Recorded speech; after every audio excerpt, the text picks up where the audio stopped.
Oh, there's a fish on there.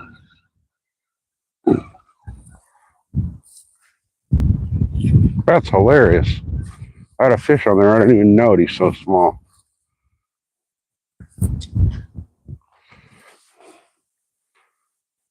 Fish on.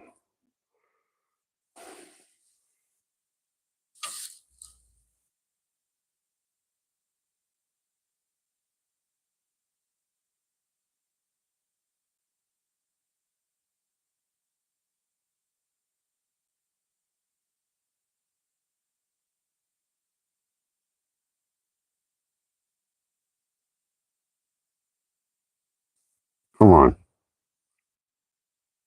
All right, hold on a little bit. We need pliers.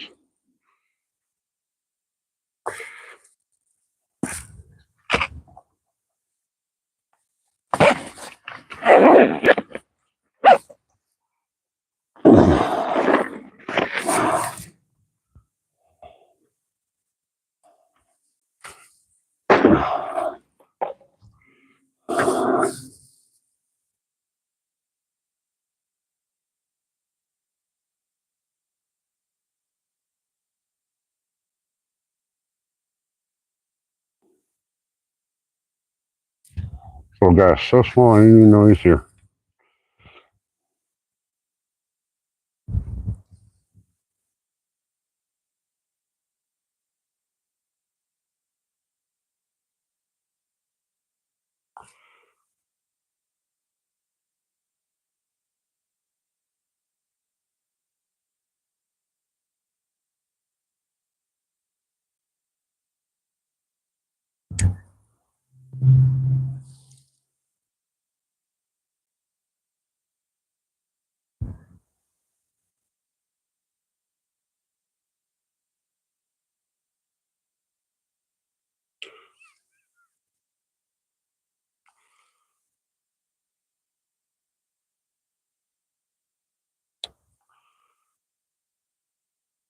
There you go, bud. Back to your home. All right, what's happening, guys? We just got not even all the way set up and already got a little tiny baby catfish. So small that I didn't even know it was here. So shows there's two of you here. Hopefully you guys will hang around and fish with me or not. But if you guys would hit that like button on the way in or out of the door, greatly appreciate it. It does help. Let's get another worm set up on here and get this second rod in the water here.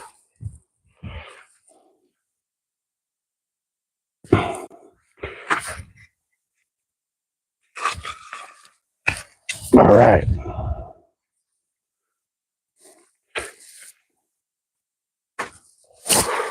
All right. Welcome in, guys.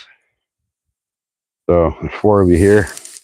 Hopefully YouTube gave you the notification that I was live because it seems like it's not doing that lately.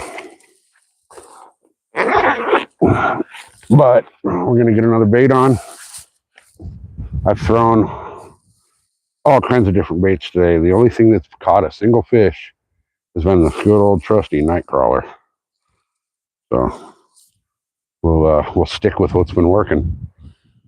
But I did make a giant move from where I was at earlier, and we're gonna come over here and see what we can do. These night crawlers they sell here are freaking beefy, big old fat dogs.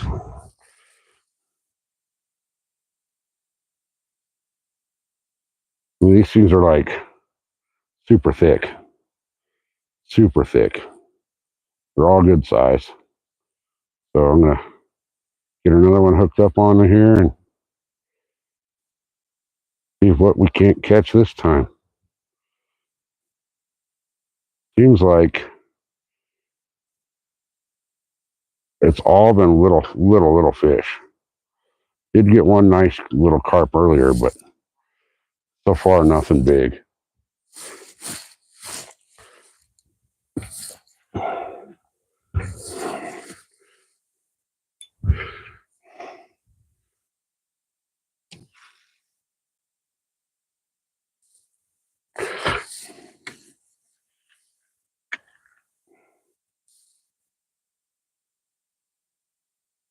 All right, so we got both rods out now. So hopefully we can get something here. So it seems like one person watching, 3 thumbs up. We've been here for a few minutes. I'm going to give it about a minute. And if more people don't jump in, I'm going to end the stream and restart it with different information embedded. So seems like I don't know what the deal is. YouTube's just not pushing out content for me lately. Like all of a sudden they just stopped, but we're out here fishing and hopefully we'll get something decent. This first rod that's right here did get whacked pretty good. So I haven't checked my bait on it yet, but hopefully they didn't steal the bait. We'll give it a second and then we'll do a bait check and then a reset. I was fishing up on the other end of the lake earlier and just nothing really happening. So I came over here. I went to the little, they have a restaurant and a store here. I went to go grab a drink and they freaking closed early. So I ended up having to get some tap water. I figured that little store would be open and, you know, if I ran out of the drinks that I brought, I could buy something over there, but apparently not. So,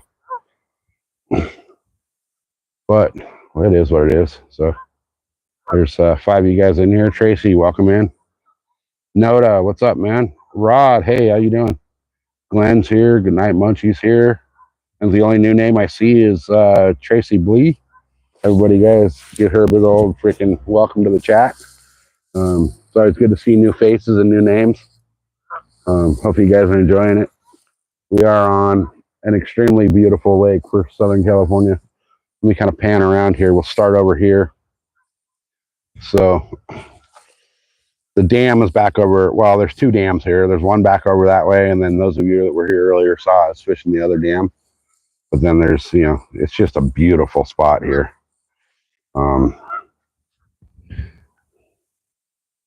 This is just such a killer spot. This doesn't look like it should be in San Diego, right? I mean, just look at this place. Such an awesome spot.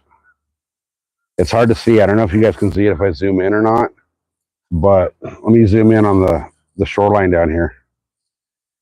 Those of you guys that fish know what you're looking at. Those that don't, you see how dark the dirt is over there? That's actually not dark because it's dark dirt. It's dark because the water has receded that far in the last few, you know, couple weeks.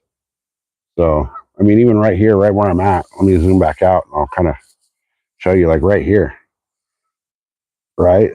There's the edge of where the water used to be.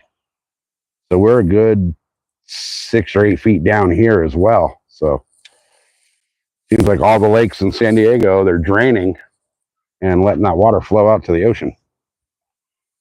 But whatever, it is what it is. I'll be out of this town soon enough. So you can see out there in the lake, our local Canadians are hanging out. Welcome, Canada. There's quite a few of them here. So, but cool spot here, beautiful. It's actually comfortable here. I'm not on the boat sweating balls. It's about 185,000 degrees outside. And we've caught a couple fish so far. We got a little cat. We've got 2 little cats now and a nice little carp. I've been throwing, I was throwing Senkos. I was throwing the Crappy Man core shot Senkos earlier, got nothing. I threw the living snot out of the that custom jig that Crappy Man made me. And again, I lost it to a freaking line break. Mid cast, I heard my line snap. First thing I did was look at my reel to see if maybe my bail was closed. The bail was wide open. So again, that Bass Pro Shops brand braid cost me another jig.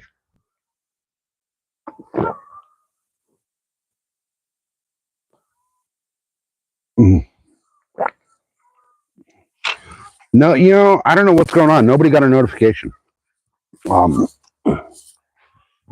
Now I also didn't. I did an experiment. Um, I've been putting hashtags and stuff in the. Oh, there we go. Something's playing with that rod.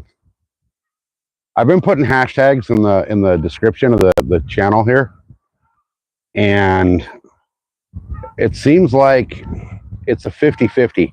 I didn't put anything, no hashtags, no nothing. The only thing I put in here was live fishing. And wow, those things just freaking almost ran me over. And it seems like I'm getting the same views all of a sudden with the no hashtags and no description and just a generic title on the live that I was with, you know, hashtags. So I'm going to play with that a little bit. I know Rod's been having really good success with hashtags in his channel, in his live descriptions. But for some reason, it doesn't matter with me if I put them in or not. It's like YouTube hates me. So I'm not going to worry about it. We're going to sit here, we're going to hang out, and we're going to fish. Beautiful freaking lake. I actually saw a herd of deer on the way in this morning, which kind of pisses me off because I know where they're hanging out, but I can't shoot them because they're on state park. So we are in a state park. So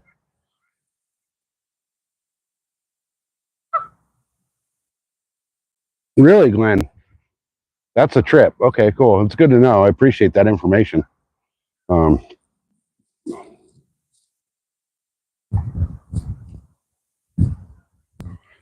Nice. You got that bass. Oh, yeah. You said you got like a 2-pound bass.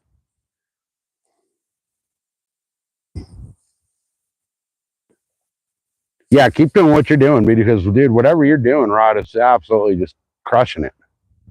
And you guys, if you haven't followed, want to see my Rod, go check his channel out.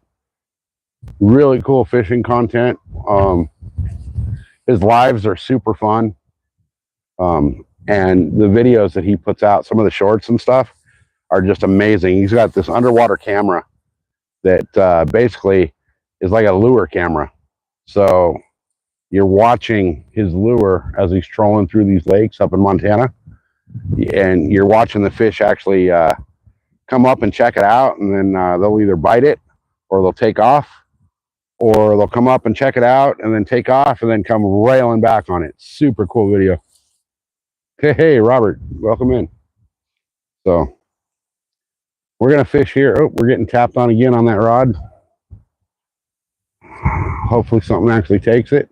The catfish that have been coming out of here has been really tiny today. It's like last week's hatch. And they're finally starting to eat solid food instead of, you know, mama nursing them. I mean, they've been teeny tiny. If you go back and look at my last live when I caught the one, or the very, very beginning of this one, I caught one little one that I didn't even know was on the line. I actually went to reel my other rod in earlier because I had it set over here behind me, and I decided that I was going to throw it on the other side. I'm fishing right on this buoy line here, and I decided I was casted over with my first rod, like right up along the back side of this buoy line, and I just wanted to move it over to this side. So I went to go move it, and I didn't even realize there was a fish on it until I got it into where I could see the little fish. So they've been little tiny catfish, but I did get one nice carp. I was fishing. You see, there's the little point right there in the middle of the screen, and then the clearing behind it on the left-hand side of that clearing is a nice big tule bed. I was fishing over there, and I got a nice carp, but that's it. That's all I've got is those two little itty-bitty catfish and the halfway decent carp. I was fishing bass because this lake is not known as a bass lake, but the bass that are in here are big. So Gosh, my chat froze up again. Hey, Terry, what's happening, buddy?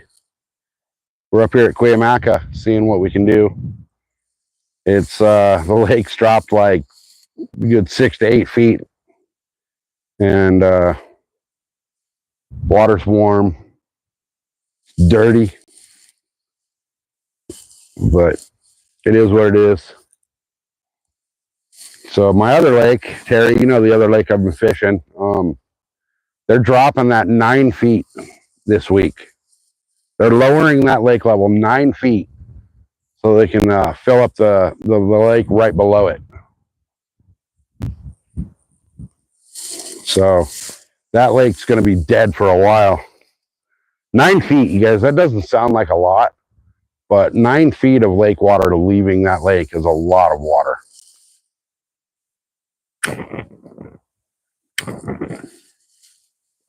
Damn, Robert, send that rain this way. We could use it. Get out a giant fan and push some clouds over here to San Diego. So there's like 1, 2, 3, 4, 5, 6 deer up on the side of the hill over here. And they know they're protected here in the state park. So yeah, yeah, it's quicker that way.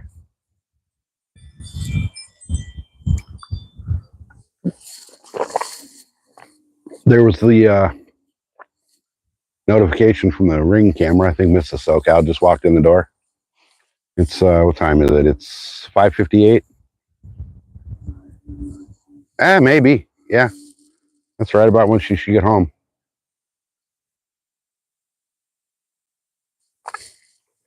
Man, she had a long, brutal day today at work. They called her and made her. She had to come in early. She had to go in at 3 o'clock this morning, and she's just now getting home. So, right? I hate that default chime, but she doesn't mind it, so I'll leave it.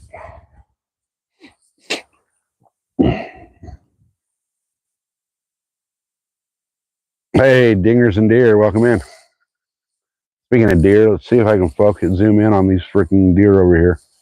They are, I don't know if I'll be able to get them on camera or not. They're so far away. They should be, where'd they go? Should be right there. Let's see. Here's the house.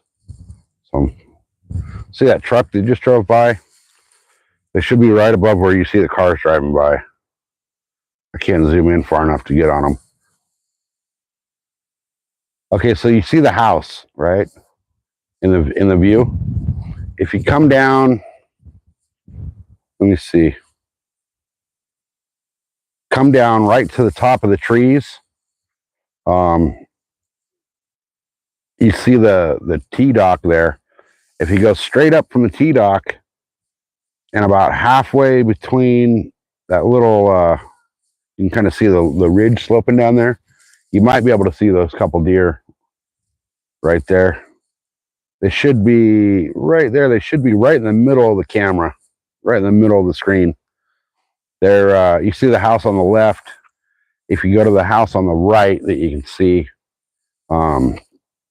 this one right there, they should be right there at the tip of my finger. You should be able to see them moving around in there. But it pisses me off that I can see them. There's 3 or 4 of them over there. I can't do a darn thing about it because we're on a state park, so I can't shoot them. But those little tasty sumbitches have been messing with me all day. I've seen quite a few of them out here today. My gosh, they look tasty.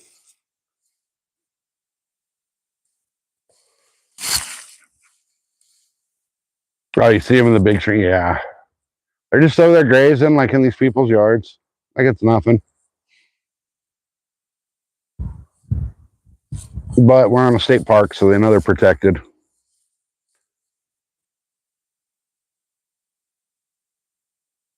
Oh, dude, I can't wait. We got like 2 weeks 2.5 weeks for deer season to start up out here for archery.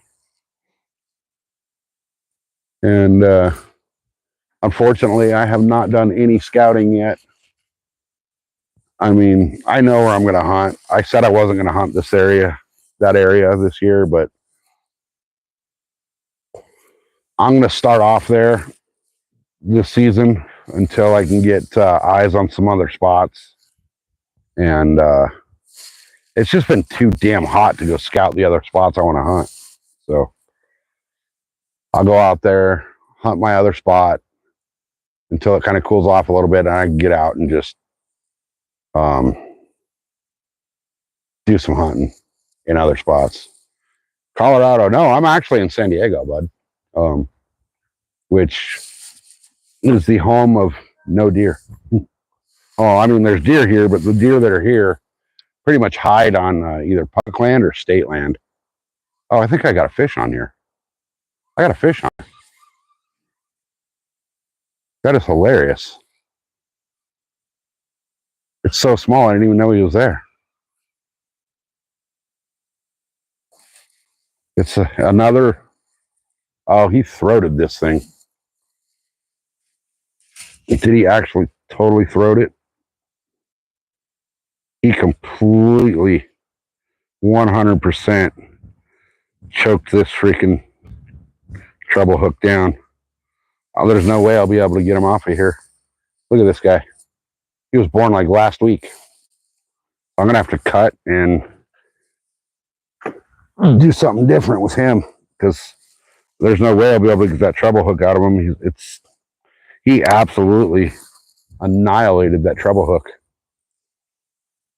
What's the count? The count so far would be 1, 2, 3, 4 catfish and a carp.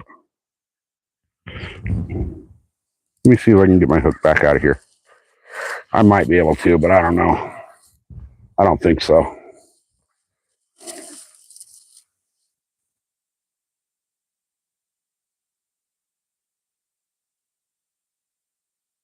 Yeah, I might have to cut the line on this guy. I'm going to see if I can get him out here. Hold on.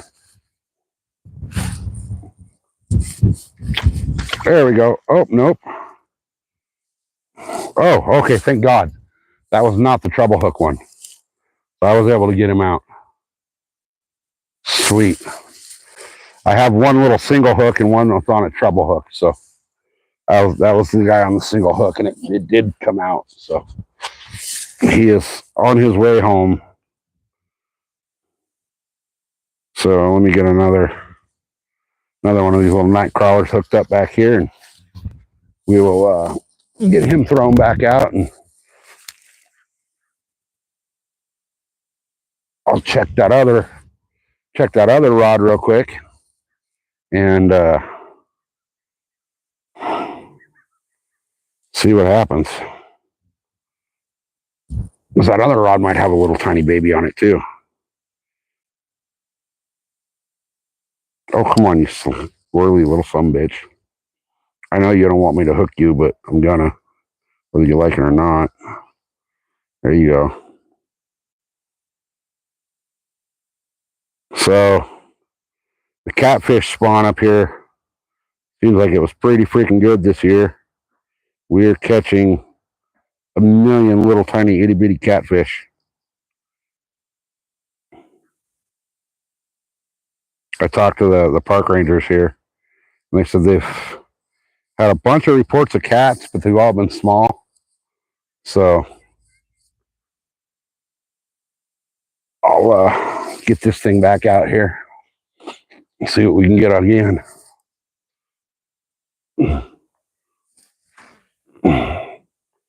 That one's actually pretty out there. That's a good cast. I'm happy with that. So I've been using this little post for a rod holder. And let me check this one again. This one's got the treble on it. I don't want to catch any of those little babies on this treble. I'm not sure how they're actually fitting this treble in their mouth, but it is what it is. Pretty sure there's no bait here. Yep, there's no bait. So they're eating the night crawlers right off of the hook here. I got a big old trouble for night crawlers. But it's night crawlers have been the only thing that have been biting today. So I haven't got anything on anything else. I got this little chunk I'll put on. I'm going to try a little experiment here and see if maybe littler chunks. I don't know. I think the littler chunks they'll just eat that right off.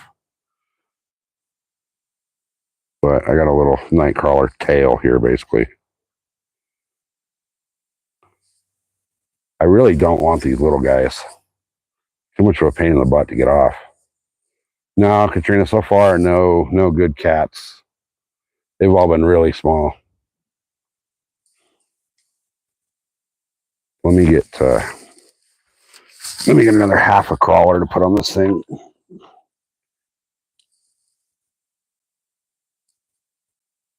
Oh, that's gotta hurt. Having your body torn in half. Oh, there we go. There we go. We're getting hit while we're trying to get rigged up.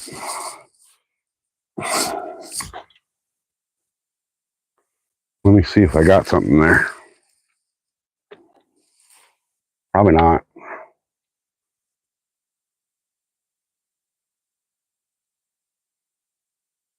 Nothing there, so I'm just going to let it soak. Let it soak. And then I'll get this other one baited back up and get tossed out.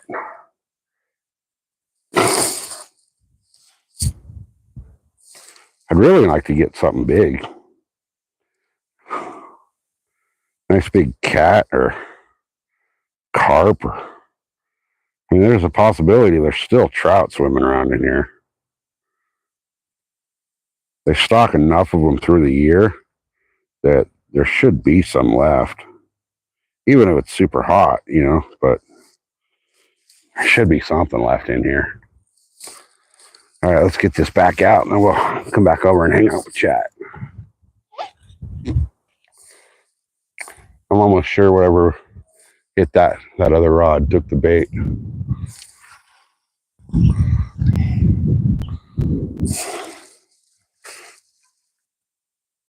We're in a way better spot than we were this morning. I should have started out over here. I thought about it at first, but just ended up going to the other spot because I was looking for bass. So, hey, Cindy, welcome in. Thanks for being here. We're fishing for pretty much newborns is all that's been biting today. The little catfish are like teeny tiny. I think they were born like 2 weeks ago.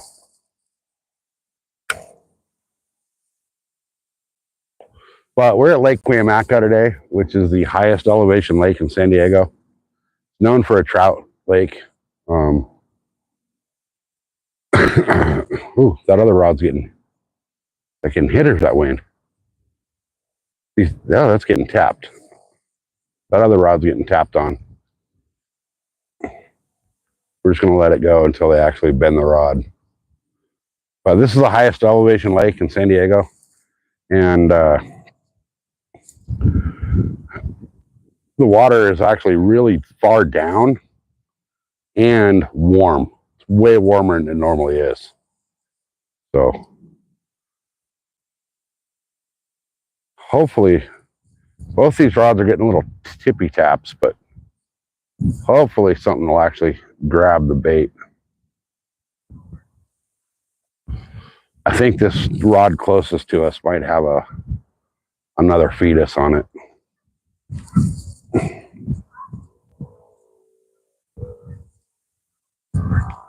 What fire? I don't know about any fires over here. Not in San Diego. I'll bet you this first rod right here has another little teeny tiny cat on it. And I'm so sick of these little teeny tiny ones. They're like 4 inches long.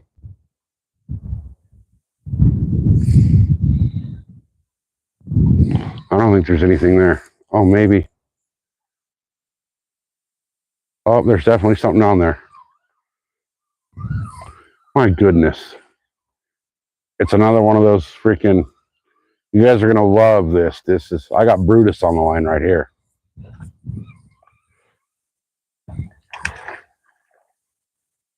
Oh, here comes Brutus. God, he choked the hook again. There's Brutus. Look at that thing. It's like the size of a bait. They keep choking the hook, though. And they're so small, you can't really tell they're on the line.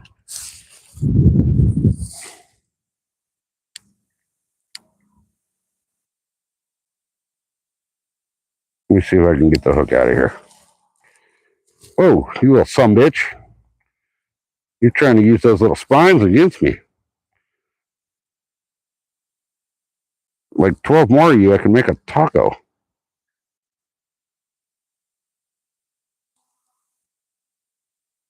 All right, dude. Sorry, guys. I'm trying to get this little thing off the hook. He's so teeny tiny that I can't even see the hook. He throated it, though. Come on, dude. Open your mouth.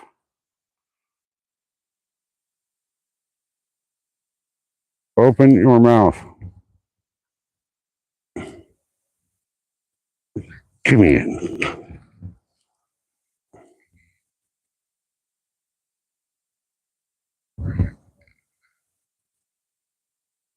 I'm going to have to cut him and let him go.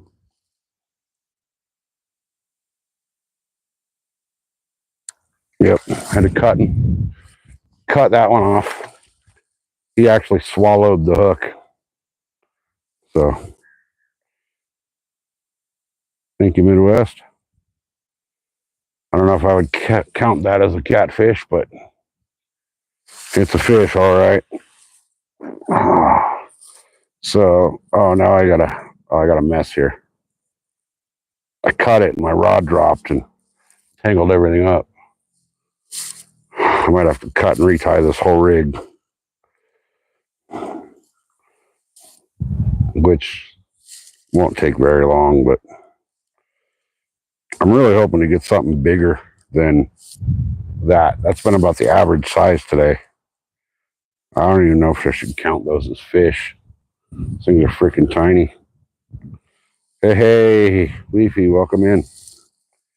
Welcome in. Leafy, once it's not 500,000 degrees out in your neck of the woods, man, I'm going to have to make a trip out there and fish some of those lakes out there. This California lakes are just getting to, they're overfished. And my home lake, they're dropping 9 feet of water out of it. So it's going to be damn near impossible to fish it in the next couple of weeks. I don't even think I'll be able to launch the boat there. It's getting that bad.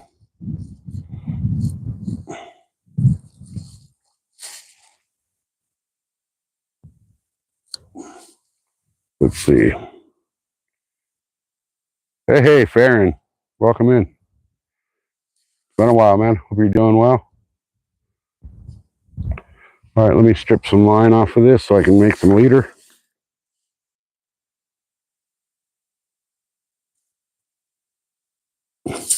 I did not bring leader line with me today. So I'm just stripping out the braid and making leader line out of my braid for my Carolina rigs. Which is working out. I'm catching fish with it, but not the kind of fish I wish I was catching. I'd like to be catching something decent size, not these little freaking newborns. I mean, they're like so small that I don't even know they're there.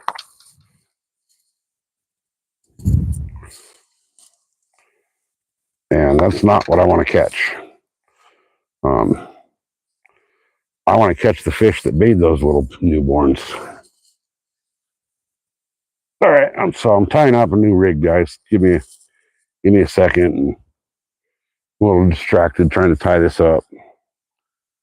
I'm gonna have to find another hook too because that guy throated my hook so bad I had to cut it. So we'll get tied up here. If I can get my darn swivel. Come on, swivel.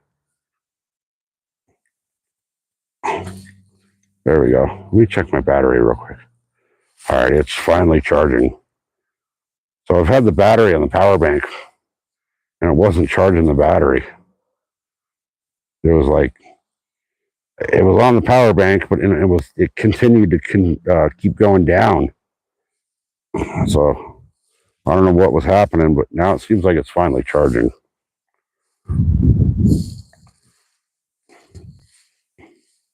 All right, there's only 10 of you watching.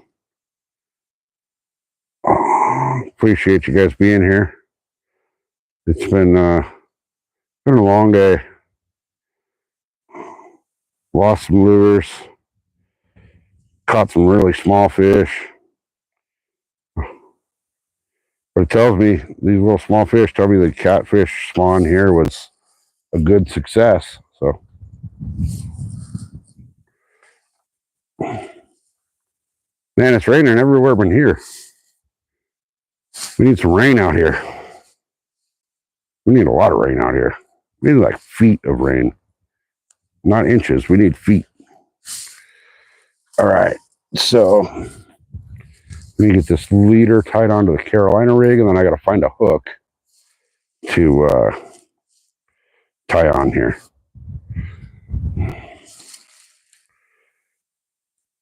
So I'm learning that this lake now is not going to be a viable option as well because of the amount of little baby itty bitty catfish.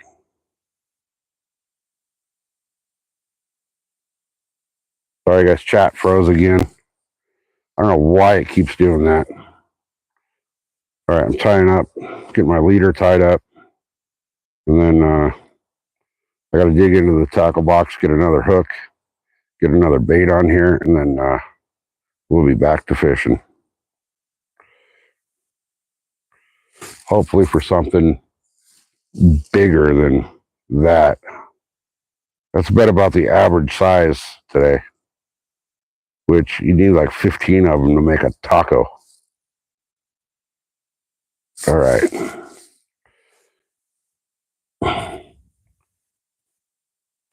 Cochise County is making it rain, really. Cochise, I think Tombstone's in Cochise, isn't it? If I remember correctly. Where my mother-in-law used to live was in Tombstone. She's actually talking about moving out to Quartzsite now.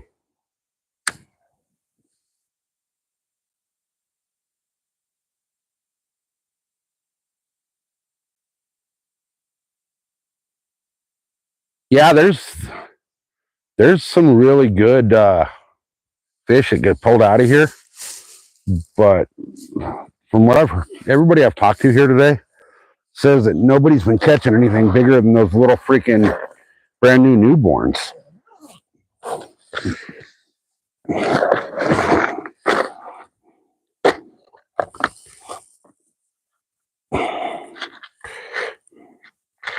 Let's see, what hooks do I have that...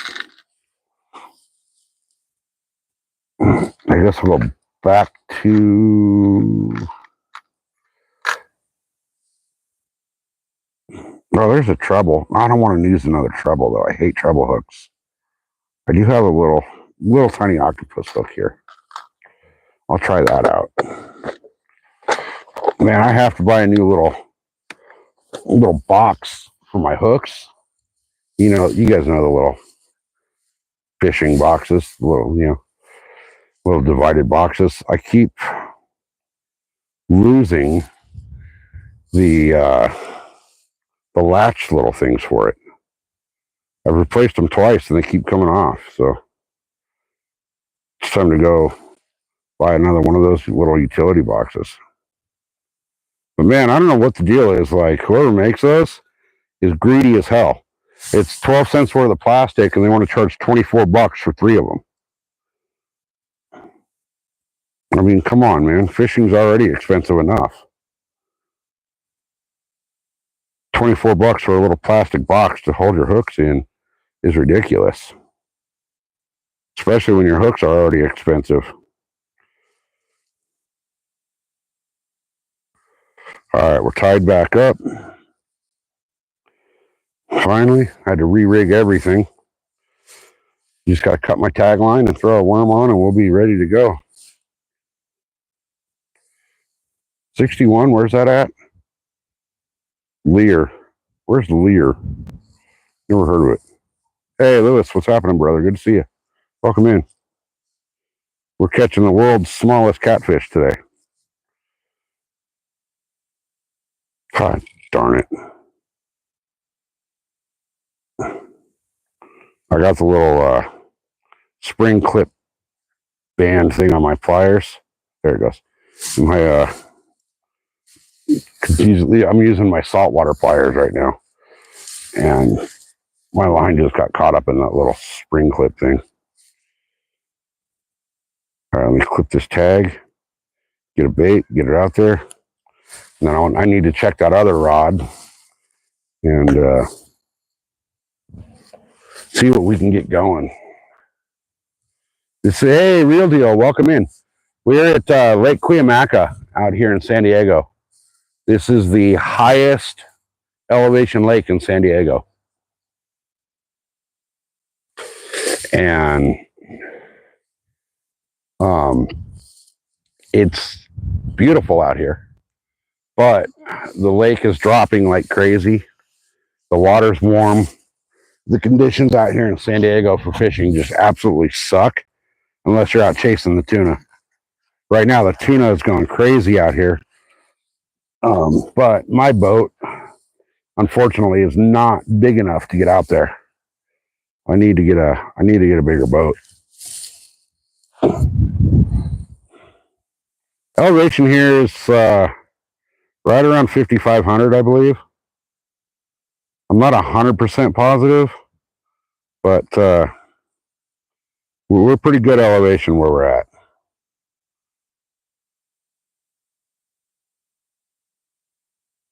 All right, got this baited back up. I'm going to chunk this back out there real quick.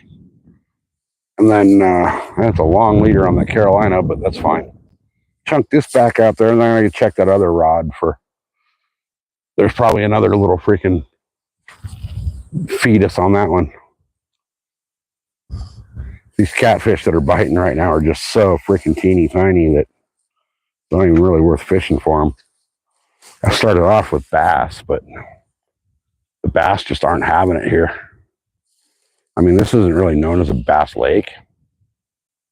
So there's not a huge number of bass here, but the bass that are here are good size because this is predominantly a trout lake and they will feed on trout all year long.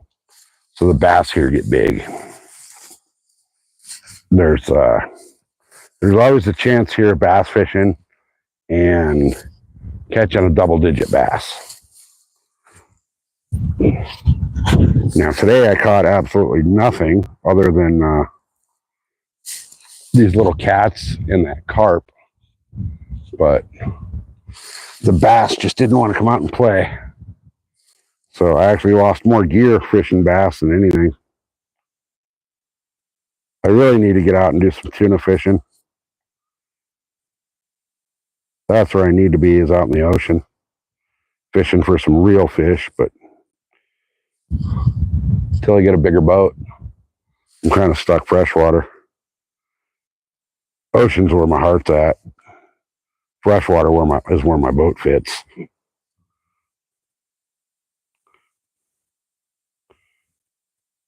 Gosh, these freaking night crawlers are like, they're thick night crawlers. I'm just going to leave that one like it is and see what happens. This rod's getting hit again. So it's probably another one of those little freaking damn baby cats.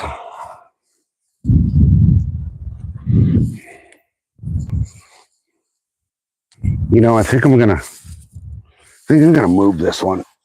I'm gonna move this one to the other side of the buoy and see what happens over there.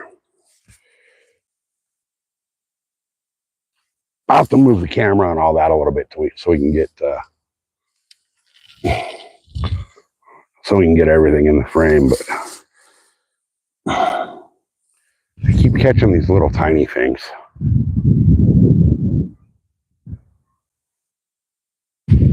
I don't think there's anything on that. All right. Let me move us over a little bit. Actually, you know what I'll do is I'll move us up here. That way we can kind of see both of them, right? There we go. All right. Yeah, the golden trout, also known as I think they are the Florida bass in here. I'm pretty sure most of the bass in San Diego are the Florida. All the trout here are stocked. Nothing, no walleye here in San Diego. There is no smallmouth in San Diego. There's one lake that says they have smallmouth. I've never seen anybody catch one there. I've never caught one there. I can go out into the deserts, like over by the Arizona border, and catch smallmouth, striper, flathead. But in San Diego, pretty much it's bass, channel cat, and stocked trout. And then panfish, you know, crappie and bluegill. We really don't have a great variety of freshwater fish here. For being such a big fishing town, our freshwater fishing here it's good. I mean, don't get me wrong, our freshwater fishing here is great. Every single lake you go to in San Diego, you always have that possibility of catching a double-digit bass. But where we really thrive is out in the saltwater. You know, saltwater, you got too many possible species to name that you can catch. Right now, the bluefin and the yellowtail are going absolutely freaking crazy. And like I said, I'd love to get out for the yellowtail and the bluefin. God, my chat keeps scrolling. Look at that, 78 degrees. Freaking, oh man, I want to be there.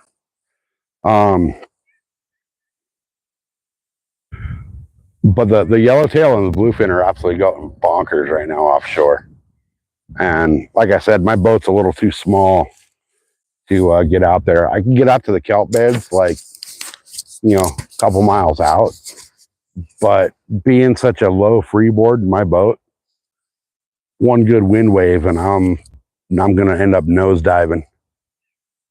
And I don't really feel like swimming back to shore, so.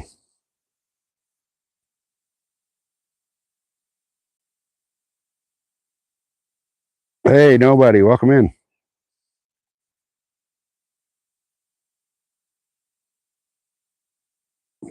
Yeah, when Diana's able to actually get her lives to stay for more than 30 seconds, I'll cruise in there.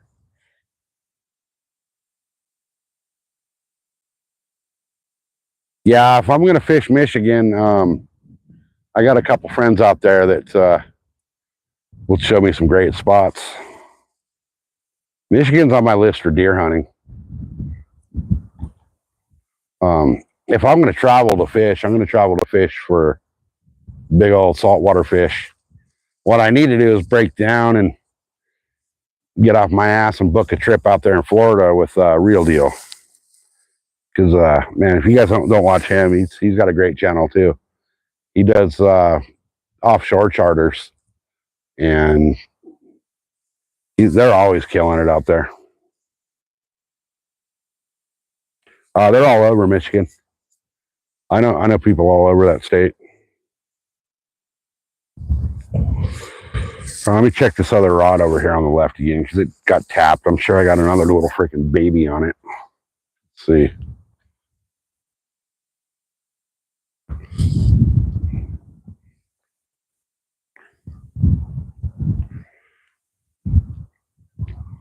Well, maybe not. I'm sick of catching these little baby fish. I want an actual, like, I'd be happy with one that you can make a taco. Oh, no, gosh darn it. Gosh darn it.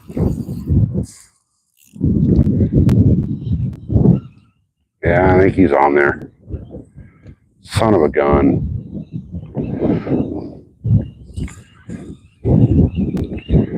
Yep, he's on there. Man. These things are just so flippin' tiny.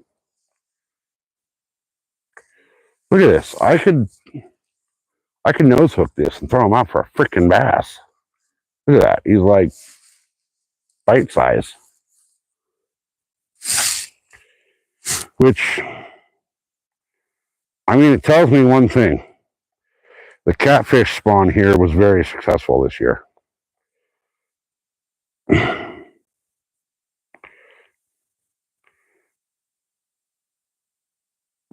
Open your mouth, dude. Give me that hook. Thank you. All right, little tiny baby guy. Oops. Sorry, little dude. I didn't mean to throw you at a rock. I hope that didn't give you brain damage. Let's let you go. There he goes. Hey, no, other way. Turn around. There you go. That way. All right. And now I think I got something going on this rod. Good grief, man. These little babies are just killing me.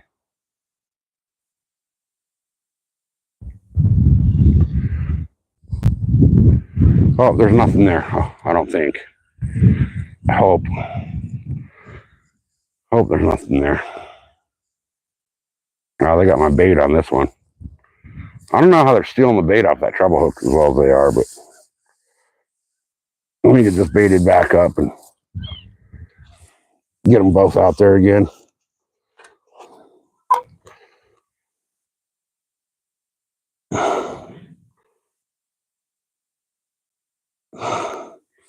Use another little chunk of night crawler on here. I'll use a little smaller chunk here and see if I can get them to eat the hook and not the worm.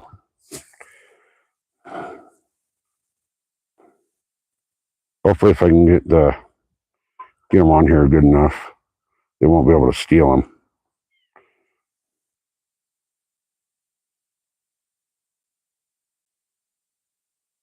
All right. This one's on there pretty decent. Give him one more poke through on this other, and there he goes. All right. Cast this one back out. Then I'll get that other one baited back up and back out there. What do you guys think? You think I can pull a Travis and go catch a goose?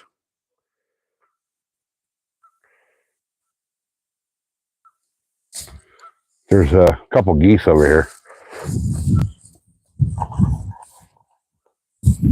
Watch this. Should I try it?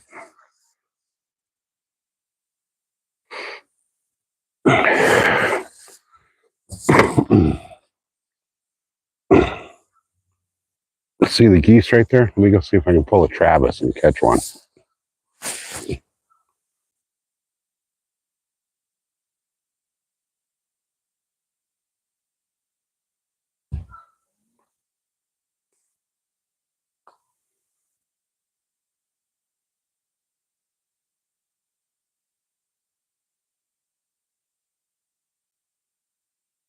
Well,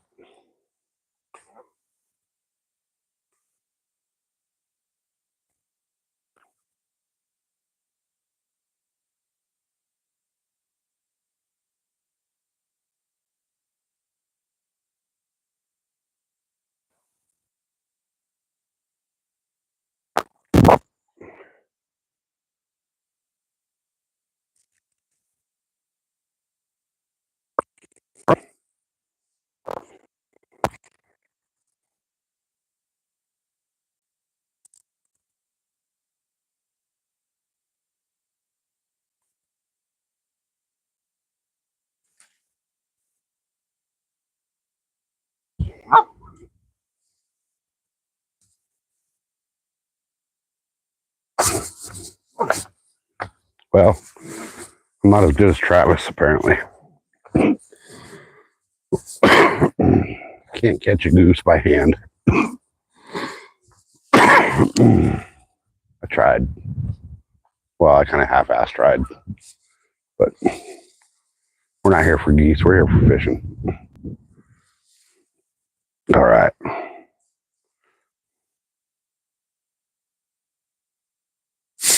Yeah, these goose are so used to people here. They actually feed them on a daily basis over here. Over by the boat docks and the little restaurant there. I'm pretty sure they do it at the same time every day, right around 2 o'clock. Because I've been here a few times when every goose on this lake just takes flight and goes over to that freaking boat dock thing. I'm pretty sure that the lake staff here has been feeding the geese. I mean, I know for a fact they do it. I watched them do it, but I think because of that, the geese have kind of been desensitized. That water is like bath water. So I got something on here. Gosh dang it. Got another little kitten on here. You just can't catch any other fish because the little catfish here are on your bait before anything else can find it. There's so many of them. It's just absolutely ridiculous how many of them there are.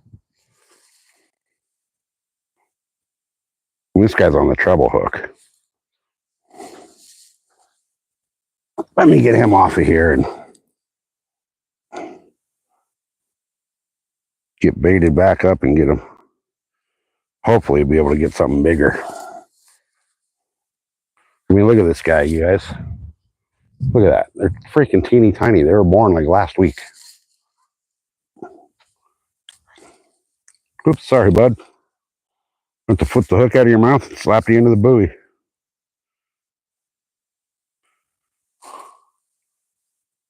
And away he goes. And hey, I still got worm on that one, so I'll recast that worm. See if we can get 2 fish on the same worm. Too bad these catfish aren't adults yet. I'd like to catch their parents. All right, let me get this one casted back out, and I'll be right back with chat.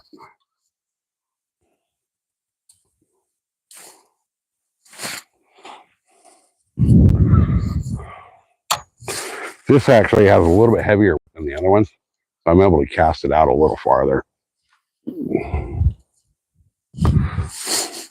But it doesn't seem like it matters.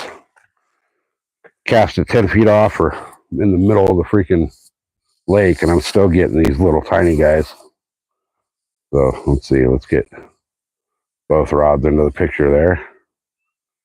All right. All right.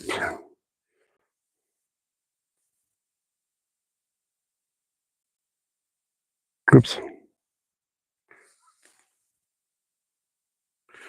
Yeah, I tried the bobber rig earlier, and it was these little guys. Everybody I've talked to all throughout the day, including the park staff, has been saying that it's been really hard to get your baits away from these little guys. So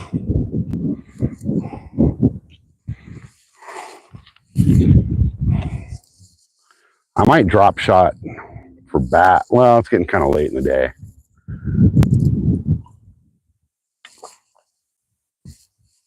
I have some crankbaits and stuff with me I can throw for the bass, which I'd really like to be. I'd prefer to be catching bass over these little freaking baby catfish.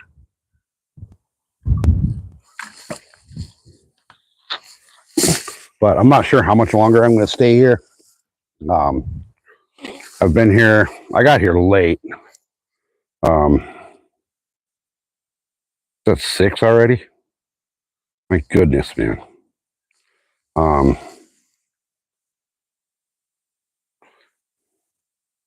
the wacky rig right now. Yeah. Oh, there's another one of those stupid ones. Gosh darn it. These stupid little babies.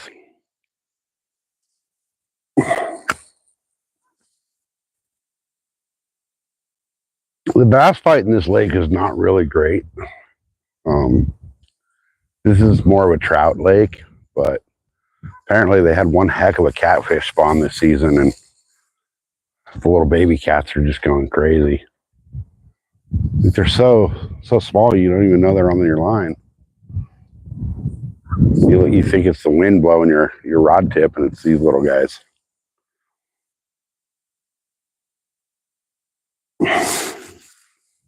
I'm actually getting frustrated with them. It's like the bluegill in some ponds. You can't get your baits past the bluegill. There should be. You would figure the last trout stock here was in June. You'd figure there should be some trout still in here. But with the water being as warm as it is, they're probably not going to be on the chew. They're hiding down at the bottom, in the depths and where it's cold.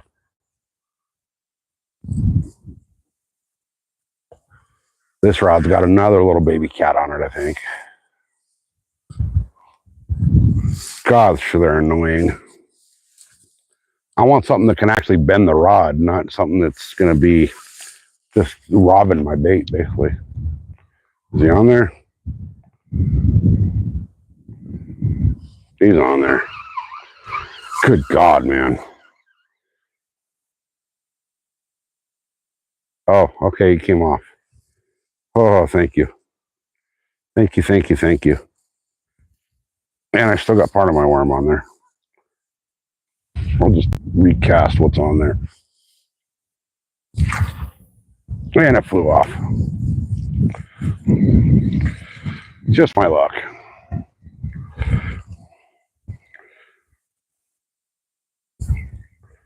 Just my flipping luck. That's all right, though. I got a few left.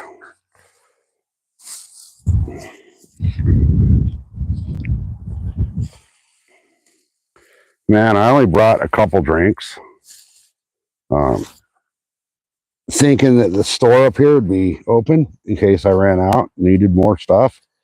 And they're usually open till 8. And they decided to close today early because it was hot. That was their excuse for going home. It was hot. So they shut down the restaurant and the store and went home because it was hot. Like, if I was a business owner and I found out my employees shut down and went home because it was hot, I'd be a little pissed off. Actually, I'd be more than a little pissed off. I'd be a lot pissed off. All right. All right, let's get another worm back out there. Hopefully I can get it out away from these little guys.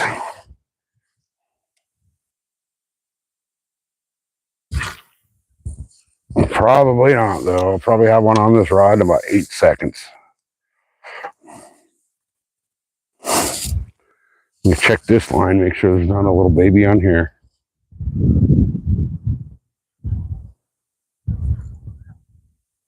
I don't think so. I don't think so. Oh, good grief.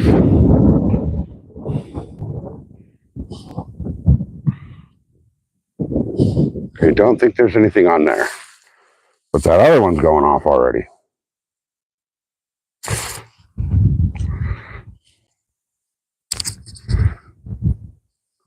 I think I found the nursery or something. Let me see. Is there something on here?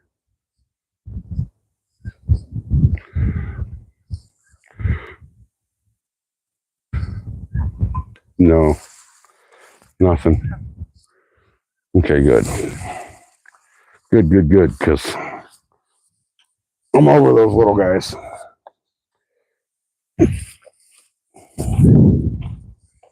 Let me get over here.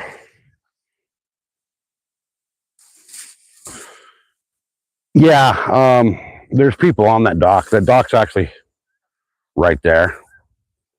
And there's a father and son over there that are fishing it, and the little kid just keeps stomping around. And I'm not going to go over there and deal with that. There's another dock on the other side, but there's no fishing allowed on that one. It's the boat docks over there. I fished. I basically fished Foster Island or whatever it's called here most of the day, and then I decided to. When I made a move, so I fished. If you're looking at the map, obviously you know where I'm at because you know about the pub and all that. I fished Lone Pine for a little while. That's where I got the carp. Lone Pine is straight across there. I fished that Thule line, that whole Thule line over there. Got one carp. I fished the dam, got nothing. I fished, I forget what the name of that little cove over there is at Foster. I think it's Foster Point. Fished all over there. And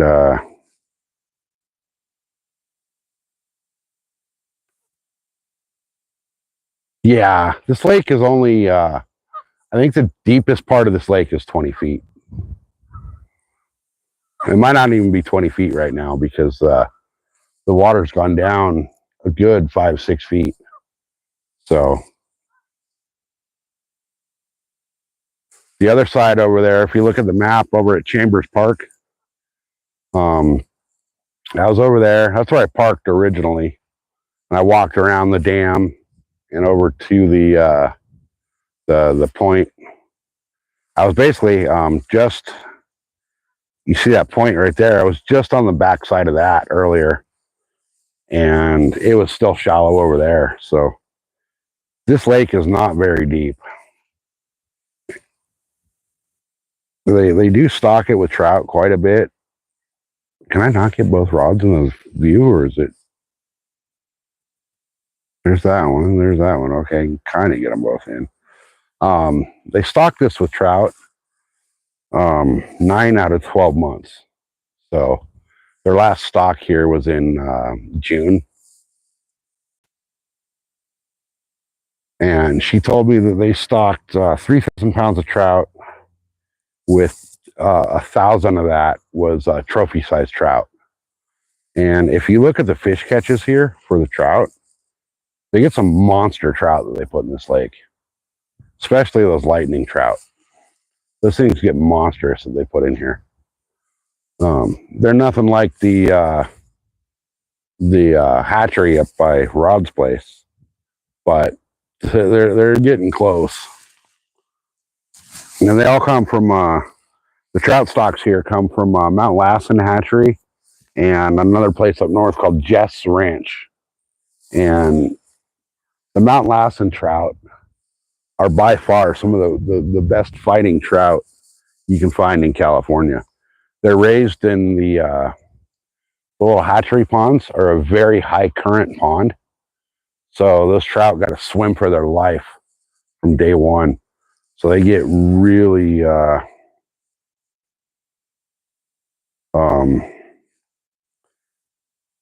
strong. So, but this place here is they grow big bass, but so that hole that you're talking about, those people are over there fishing it. That's kind of why I'm not on that T-dock, is because there's people on that dock. I thought about it.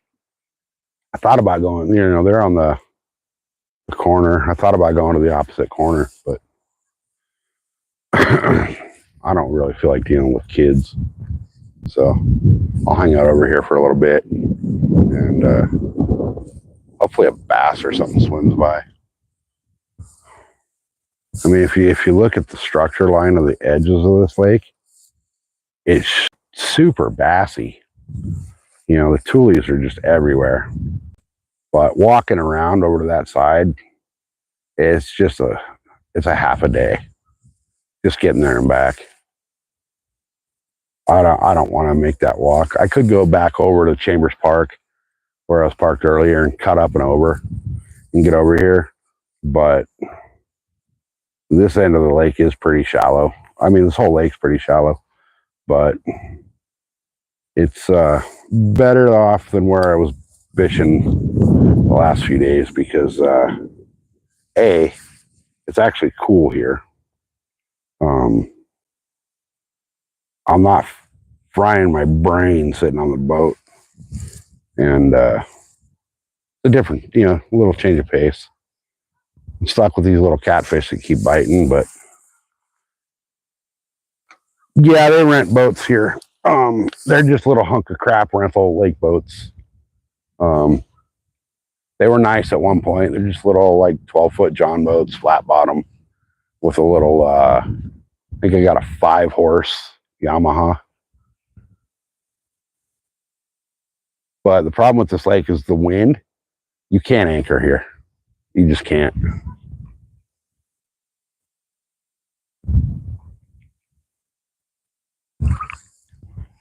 It seems like no matter where you go, the wind's blowing.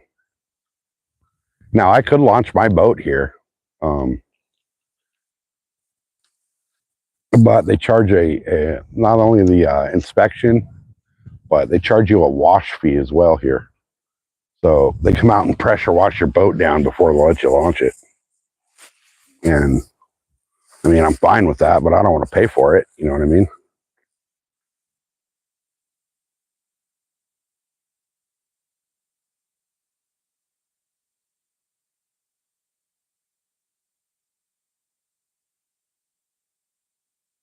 Nice.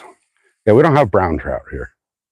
Pretty much the only trout in San Diego are stocked, and they're all rainbow. I don't know why. I don't know why they stick to just the rainbow. I'd like to see them stock the browns and the brooks and all that, but apparently Fish and Wildlife feels that that's not necessary. So, I mean, I pay my fishing license every year. That's supposed to help go to, all of it. But I'm not going to pay for brook and brown trout if they're not going to just normally stock them. And I don't eat them anyway, so. Now, if I ate them, then it'd be a different thing. But I don't eat them. What time is it here? It's 7 o'clock. They're going to kick me out of here in a few minutes. Man, there's so many geese just roaming around right here behind me. There's a whole bunch down here on the shoreline.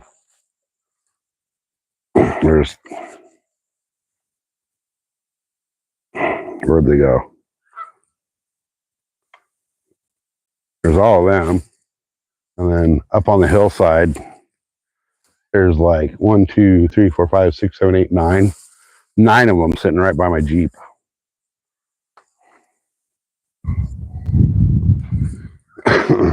I'm pretty sure I probably have a fish on each one of those rods. I'm just so sick of dealing with those little tiny ones. I don't want to check.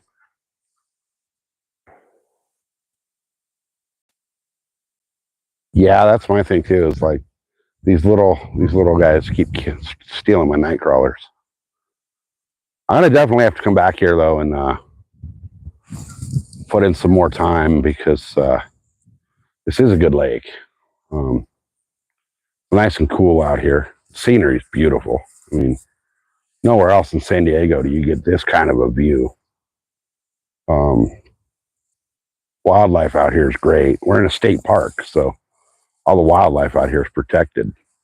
There's deer just chilling on the hillside over here. There's geese walking around like they own the place. There's cormorants out here sitting. You can probably see the cormorants sitting on the buoy out there. Ducks, all kinds of cool stuff out here. Everything but bears. We don't have bears in California, so.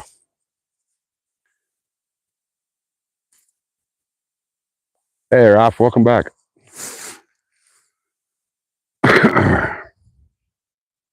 Man, I really think I have a fish on both rods. And that rod on the right. That one, is that the one we're looking at? Yeah, yeah. That one we're looking at. The line's tight, and I don't want to. I don't want to have another one of those little baby fish.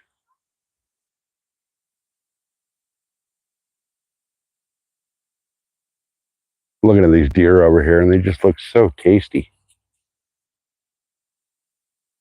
They're making me hungry. This is like, I need to find a spot where I can get in here where there's like a little tiny itty bitty patch of public land I could hunt.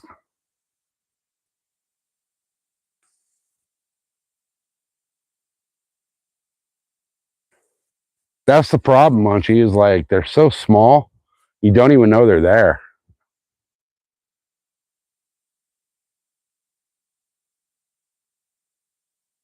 Like, I mean, I don't even know they're there until I start reeling them in. And I feel like a little bit of extra weight.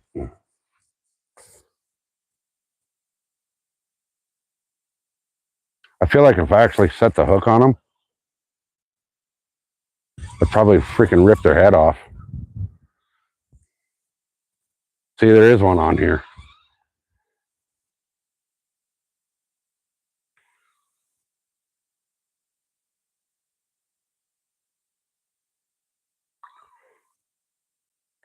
Oh, this one's a little bigger. But I mean, look at how tiny these things are.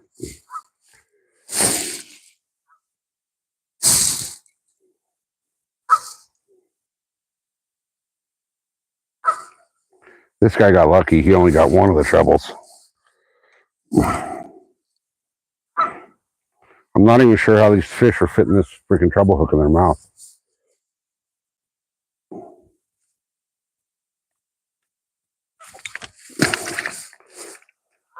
And away he goes.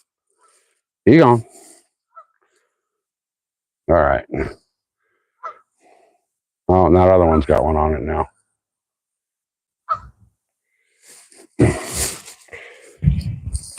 Get this baited back up and get it out here again, I guess.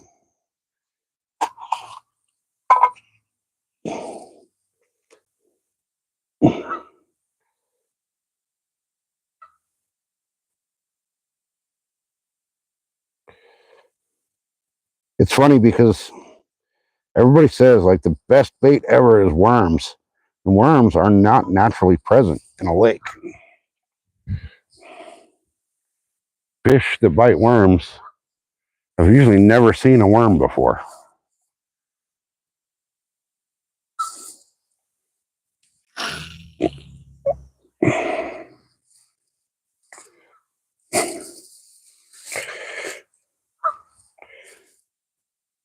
If these people would leave the dock, I'd go up there, but I don't want to go up there and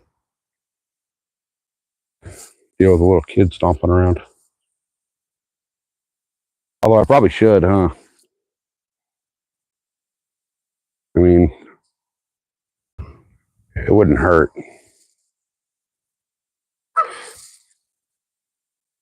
It really wouldn't hurt. Is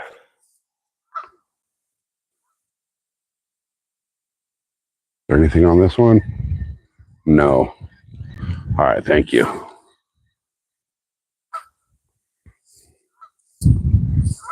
I think I got robbed on my bait, though. I did.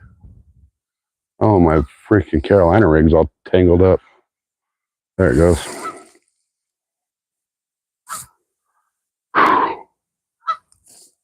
Let's see. Should we move to the dock, you guys? What do you think? Should I just say F it and move over to that dock? Fish off that dock, even though there's already people on it.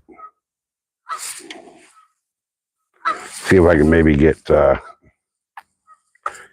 something bigger than this little freaking newborns. I only got a few worms left, so.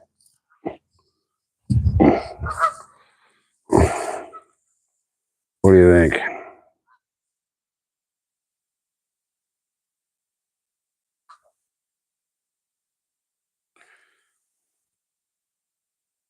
Yeah, you know what, Rod? You're absolutely right. I'm going to say F it. Let's pack it up right here and let's get over to the dock. Might as well, right?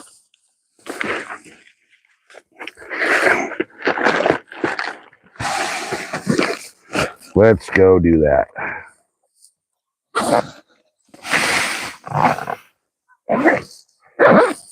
No reason not to at this point.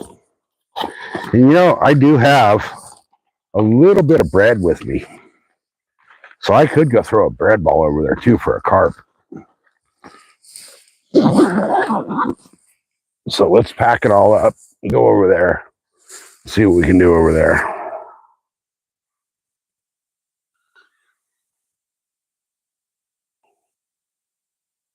I can't wait to get my my good line in because this Bass Pro line is just garbage. So we're going to pack it up. We're going to make the little walk over there. Camera's going to get weird and shaky on the walk, but we'll make it over and hopefully catch something worthy of being caught. Because as of right now, I'm over the I'm over these little baby cats.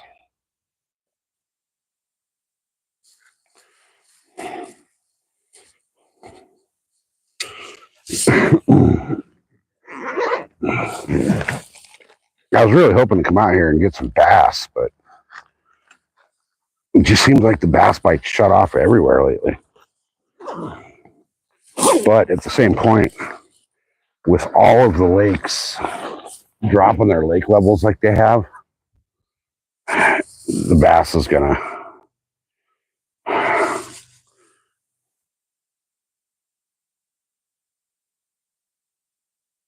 Yeah, you're right. You're absolutely.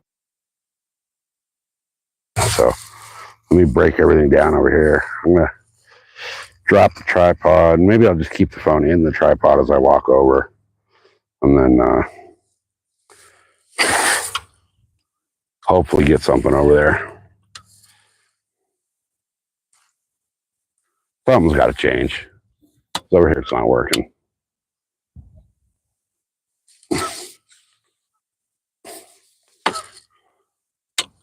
All right. All right. Let's make the move. Let me set this down here for a second. Hopefully it doesn't fall. Oh, it might fall all the way over. Hold on, but bear with me for a minute, guys. Grab the backpack. Oh, good grief. That thing's getting heavier as the day goes. All right, give me 1 second.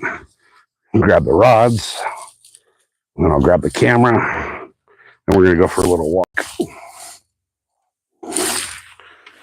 I parked right there. But I'm going to walk over here. It's not that far. It'll take us 2 minutes. I'll have a line in the water in 3. So there is a couple people fishing off of it, but maybe, just maybe, we'll get something nice. So much trash out here. I didn't bring a trash bag today, actually. Normally I do. Normally I bring a trash bag and pick up trash, but I didn't bring one today.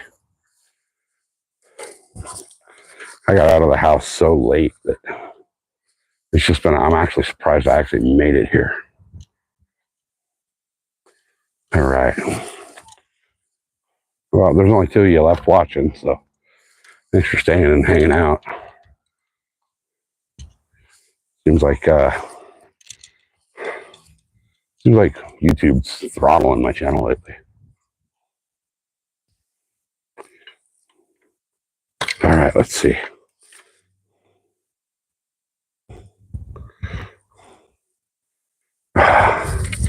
All right.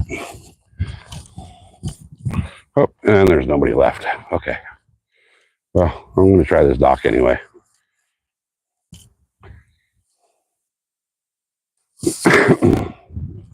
I I hate having to pack up and move everything while I'm live, but at this point, I don't have another choice to move.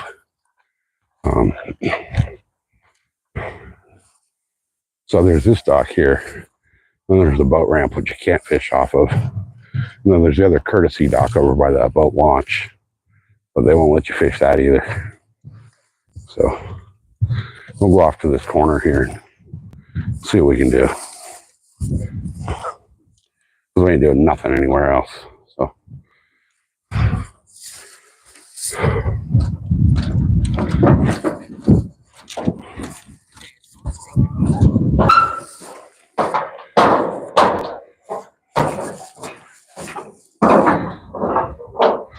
the only problem with being over here is I did not bring my net. But I don't think I'll need it. All right. Let me get this set all set back up. And then we'll get back to fishing.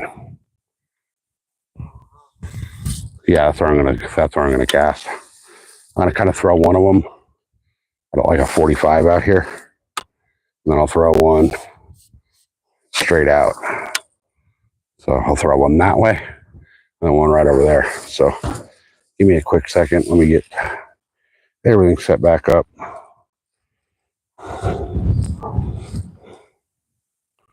All right. Hey, Cheap Work, welcome in. All right. Gosh, that bag's getting heavy. That's another reason I don't like picking up and moving. Is I always pack too much crap. And it ends up being so much freaking weight that I'm hauling around. All right. So, oops. Oh, crap. Let's see if I can grab that.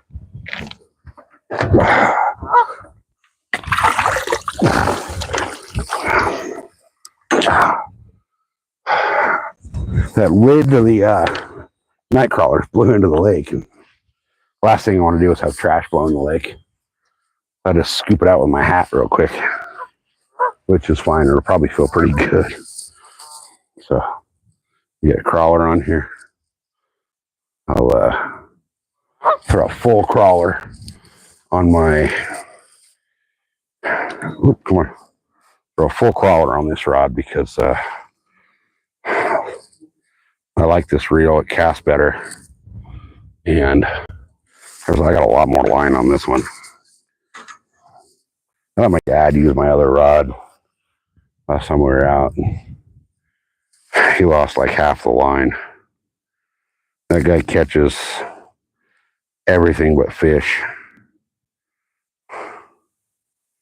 I can't tell you how much line's probably wrapped up in the prop shaft on my boat from him. He doesn't watch what he's doing, so he ends up losing all kinds of my gear. I tell him, I'll set him up with something, and I'll tell him like, don't let this hit the bottom. And I look back 2 seconds later, and he's on the back of the boat with a freaking lure snagged up on the bottom. So, shit, now that I come over here, a whole shitload of other people showed up. All right, let me get this out there.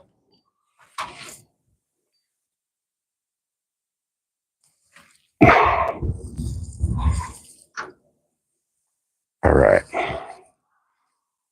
Let's see what that does.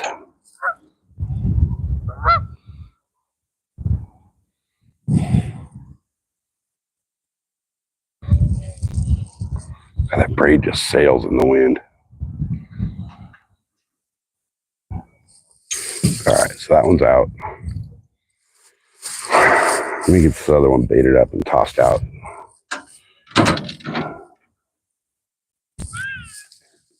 Let's see what we can get. You guys caught anything yet or no? Nothing. I've been catching all these little catfish that are like that big. Yeah. Pissing me off. Yeah. Hey, just so you guys know, I got YouTube going on over here. So I'm not all cracked out just talking to myself. Alright.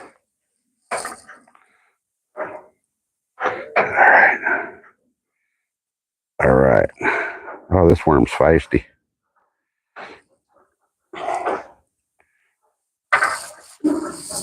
Alright. Alright, guys, we'll get this shit thrown out here. See what happens.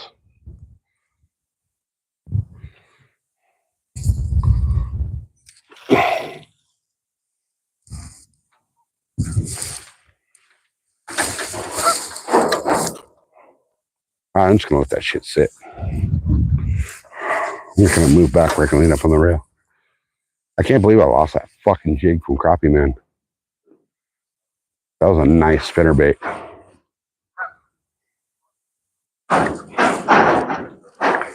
Hey, what's up, Katrina?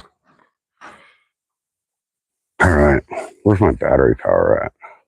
26, okay.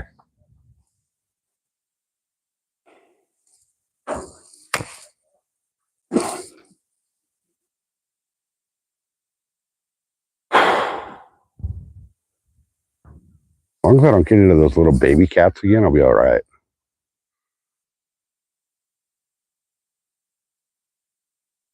But so far, everywhere I've gone in this lake, those little baby catfish are just a freaking nuisance.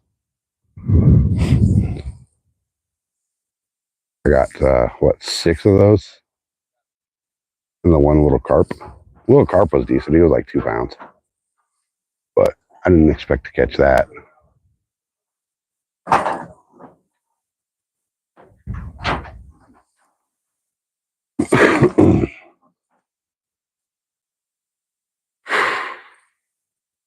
I really want to get some bass, but I mean, I could. Yeah, I got the carp on a freaking night crawler. Yeah, I mean, it was like the second that thing hit the water. I must have thrown it right into his mouth. It's like the fish was down there freaking yawning, and I freaking threw that bait out, and it landed in his mouth. That was right over there, right in the Tulies over there, which is also where I lost that freaking spinner that Crappie Man made me. And that was another freaking line break. Mid cast, the freaking line snapped and the spinner went flying. I checked my reel to make sure it, like, the bail didn't close or something. Bail was wide open, line was free. It's just that cheesy ass shitty Bass Pro Shop braid. Yeah, I mean, I'm catching fish, but I'd rather be catching big fish.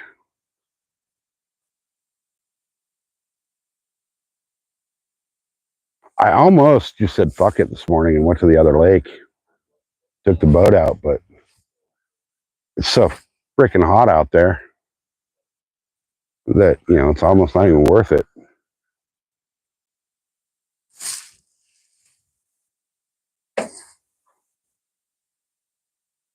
I might just go, I might take the boat out tomorrow and go fish the bay or something.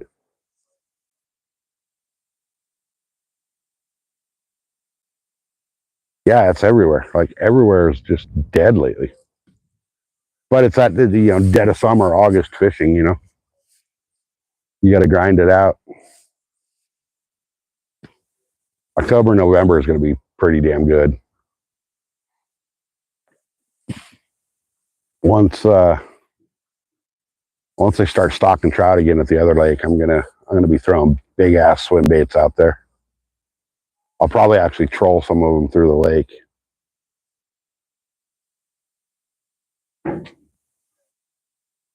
But I'm gonna go when I get home. I'll talk to the wife if she's still awake. She's probably already in bed. She had to go to work at 3 in the morning today because somebody called out. But yeah, it's up there. You're killing it on the troll up there on those pike. I actually need to get out that way and fish for some pike and some walleye. They're on my bucket list because we don't have them here.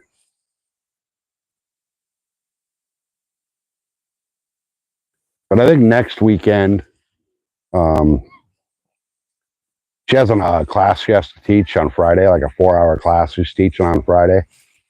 And then after that, we might go down to the bay.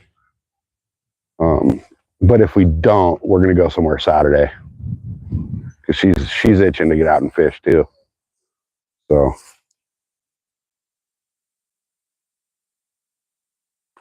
what I need to do is get off my ass and go out and do some tuna fishing.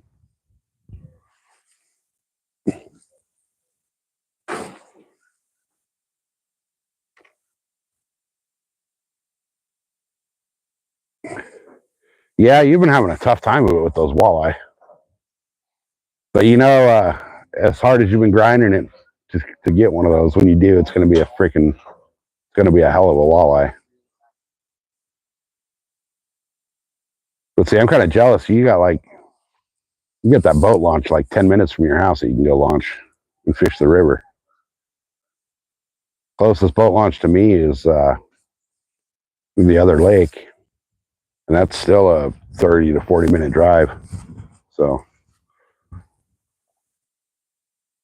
I'm kind of debating on. There's one other lake that I can go launch in that's open 7 days a week. It's got some pretty good bass in it, but that's a drive too. That's like an hour and 30, 40 minutes from the house. So,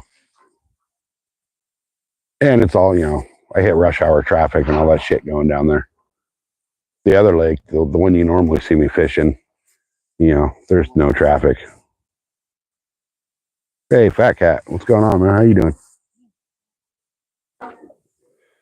Yeah, that river's been kicking your ass lately, but dude, you're out there and you're fishing and I mean, shit, that pike you got, was it yesterday? It was a nice pike. You say you guys call them small, but I mean, it's kind of like the bass here, People in the Midwest catch a 3-pound bass and they call it a chunk, and out here we're like, well, fuck, that's a bass. This lake right here, in particular, there's a lot of double-digit bass in here. There's just not a huge population of bass. But I'm hoping once the other lake cleans up that once that water raises back up, the temperature drops, and the algae bloom kind of kicks away. I'm hoping to swim, hoping to get out there and snag that freaking lake record. I'm pretty sure I know which part of that lake that record bass is going to come out of. Just a matter of actually getting onto it.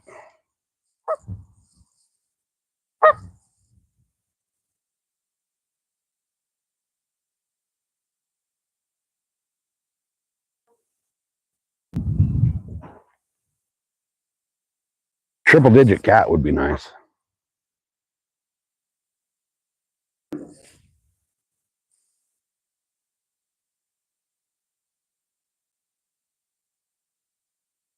My rod's getting. Is that you?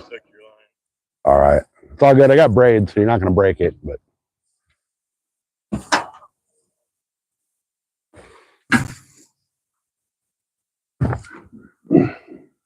I saw my rod tip dip a little bit, and I'm like, no. Come on, really? Finally?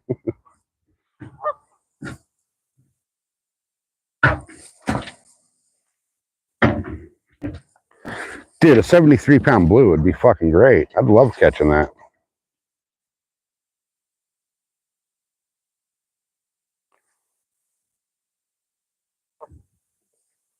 Biggest largemouth is 675. Biggest smallmouth 825.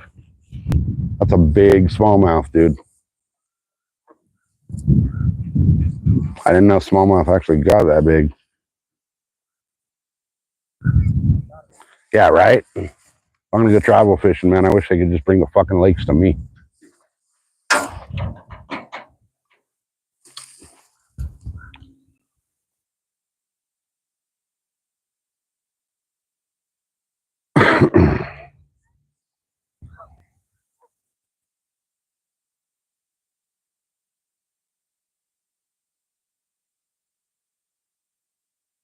God damn it.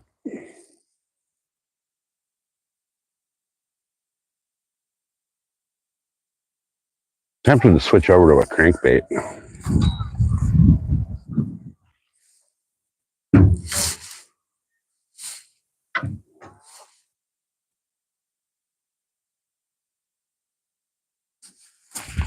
I do have another spinner with me. I didn't bring much.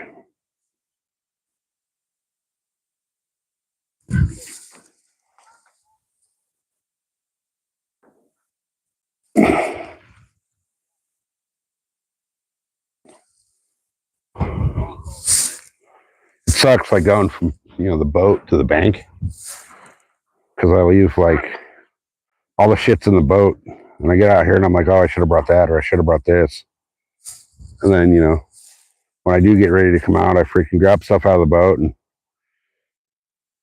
think like, oh, I don't want to carry all this shit, so I leave a bunch of shit in the boat and get out here thinking, oh, I wish I would have grabbed it. All right.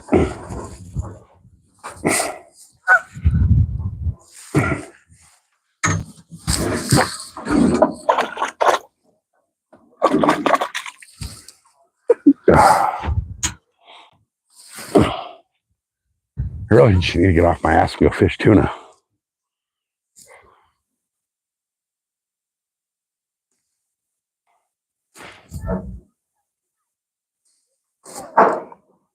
I'm getting kind of burnt out of the freshwater. I need to get up and get some salt.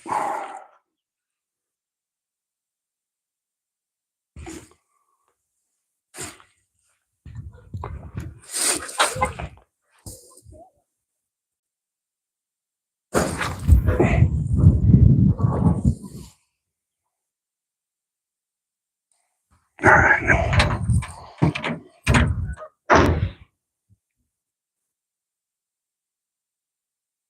God, that's not that deep out there.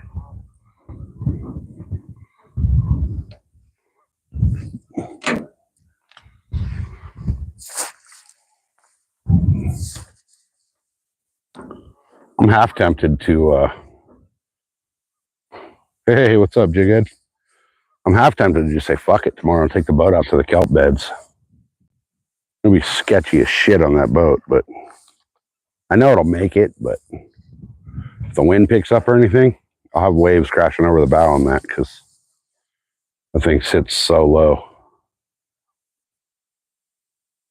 I'm actually contemplating on selling that boat, getting rid of the bass boat and getting something a little more ocean worthy. If any of you guys want to buy a bass boat, let me know.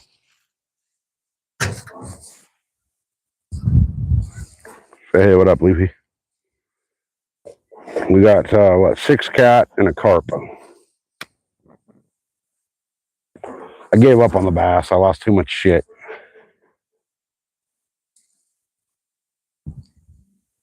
Hey, if you want to buy it, dude, yeah. $7,000, it's yours. It's even still got the Arizona plates on the trailer.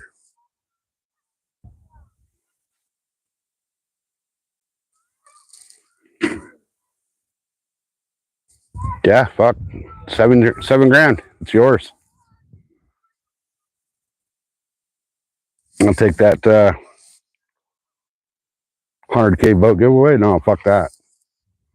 Because once I sell this boat, the next boat I'm going to buy is going to cost me fucking 150K.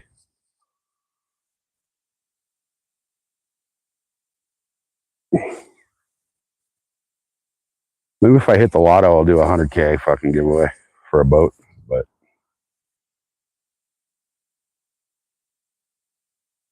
actually, if I hit the lotto, my fucking YouTube's going to go from hunting, fishing, and dirt bikes to world traveler.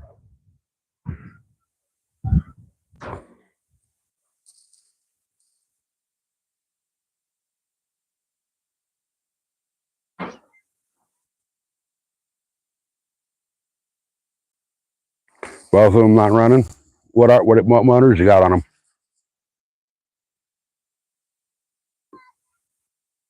I was thinking about doing a repower on mine. I was going to throw on the brand new fucking Merc on the back, but I'm not paying $34,000 for a motor.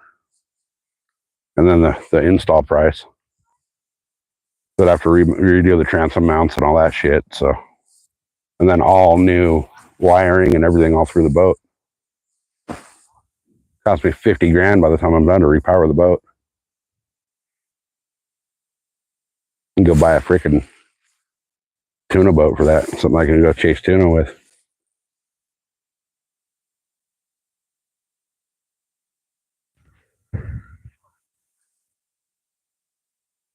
Dude, Leafy, check out. I mean, if you want to buy mine, I'll sell it to you for 7 G's. No questions asked. Title in hand. I even got brand new flooring to go in it. I got a bunch of shit to go with it.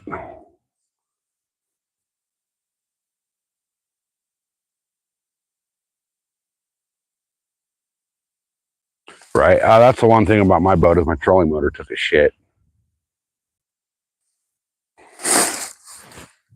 The trolling motor doesn't work.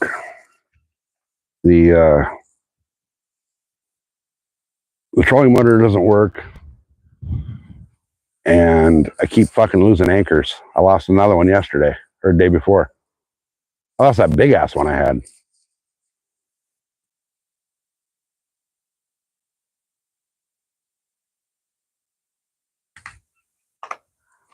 I kind of like the idea Rod's got going on about putting the Starlink on his boat. So I did Starlink on my boat. I could fish a whole shitload more places live.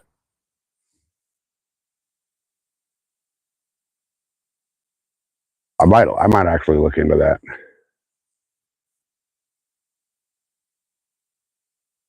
I'm supposed to go up to Havasu at the end of this month.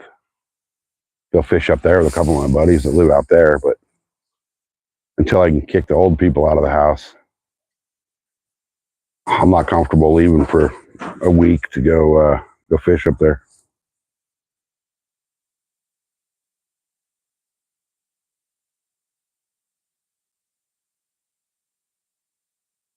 See, 2G's not bad for replacing the AC.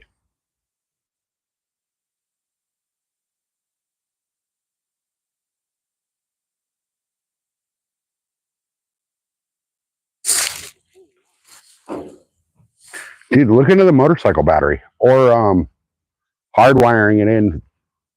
Do you have room on your boat, Rod, to just put a whole nother battery, like an accessory pack battery, and wire it all into that so it just keeps charging off of your stator?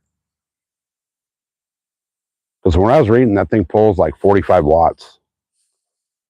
Now, I don't know if that's like on the initial startup or if that's just idle, but it seems like that thing's going to pull a bunch of power.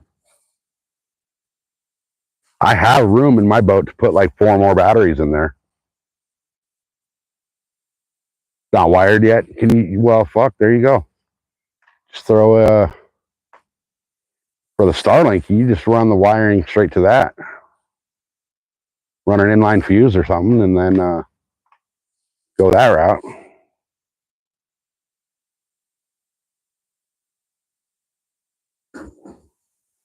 Oh, that's right. You already have all that. You just got to put it in. That's right. I got to do that too. I want to rewire everything. I got some gauges that are out. Like one of my most important gauges is out. You know, the fuel. So I got to kind of.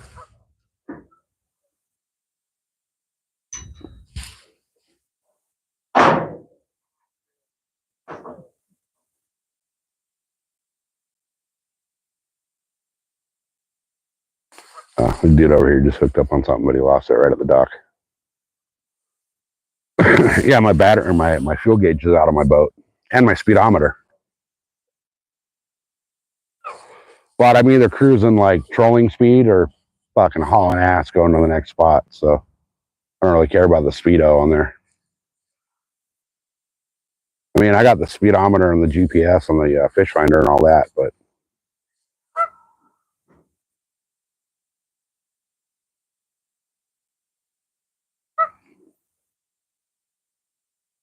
yeah, you can just temporarily tap off that with the inline.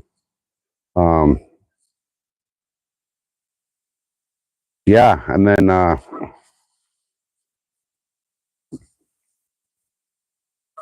Hey, what's up, Bass Fishing TV? I was looking into it a little bit. The motorcycle battery thing might work for like the portable. They're not that heavy. Um, you could theoretically throw it in a backpack and take it with you, but the one thing about the motorcycle batteries though is they do drain pretty quick. I got to keep both of my bikes on the battery tender. Otherwise, every time I hit the desert, my fucking batteries are dead. And then I end up having to pull the side panel off and jump it off of the truck, and it's a pain in the ass.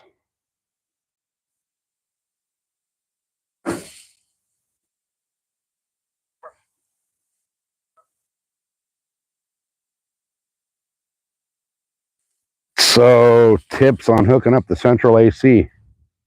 Call the fucking AC guy and have them do it. I've done a few of them, and it's a pain in the ass if you don't know what you're doing.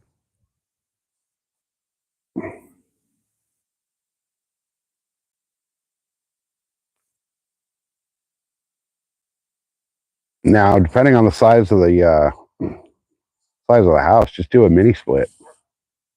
You buy those now where they're just plug and play. You just run the line set to where you want the head unit, pop it through the wall, and just plug it in basically, and then put your compressor wherever you want.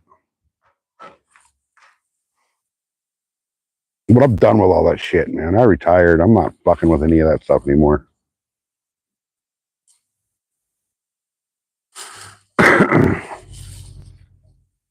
Google it, man. Google it. Now, it should be pretty simple. The worst part of the AC is going to be running. You got to replace your ducting and all that. That's going to suck. But if you're just doing a new compressor, it shouldn't be that bad. It really shouldn't be too bad.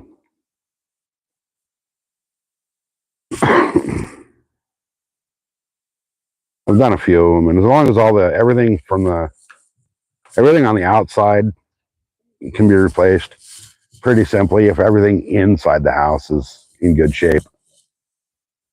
But running your ductwork, that's going to suck, especially out there in Tucson. You're going to want to wait till like December until you do that shit, because it's 110 outside and it's 170 in the attic.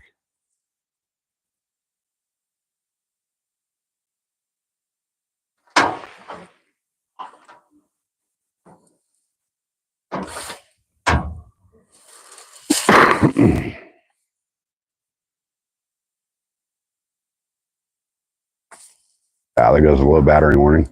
All right, let me plug this shit in.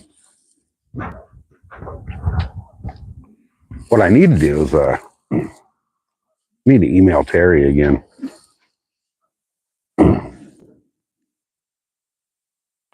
Terry's got a bunch of books,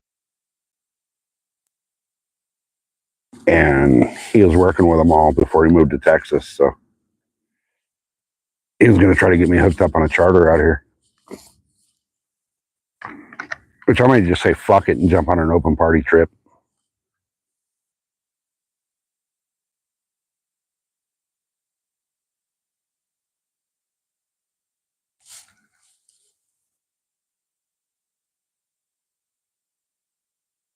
Oh, yeah, that's going to suck, dude. If you're replacing a swamp cooler with a freaking regular AC, that's going to suck. Yeah, I don't envy you, bro. That's going to suck ass.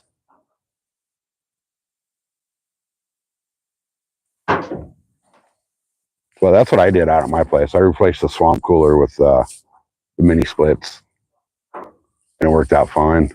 It was easy. Hardest part was figuring out where I wanted to put the head units.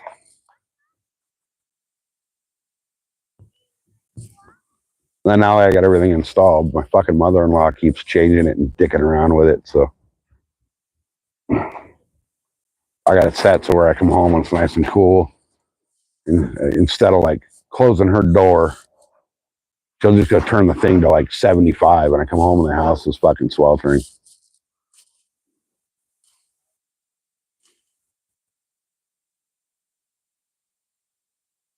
But hopefully in the next couple of weeks, everybody will be gone out of the house.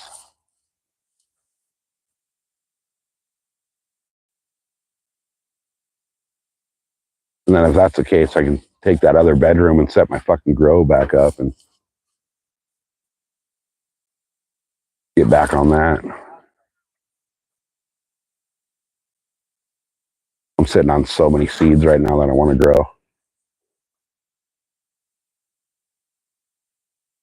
Whole bunch of my own crosses, whole bunch of crosses from other buddies. You know, I've never lived in Arizona.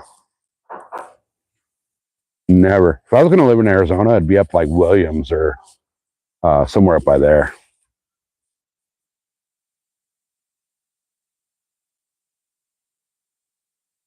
But my mother-in-law, before she had all of her strokes and had to move in with us, lived out there in Tombstone. Now she's talking about because so we got my mother-in-law and my dad both living with us now, and we're kicking them both out because they're pains in the fucking ass. And my mother-in-law is talking about moving back out to Quartzsite. So yeah, you're absolutely right, dude. Tombstone's a fucking tweaker-filled shithole. If you're on vacation and you're going through there with like the kids or something, it's a cool little 30-minute. Other than that, man, don't waste your fucking time and money on Tombstone.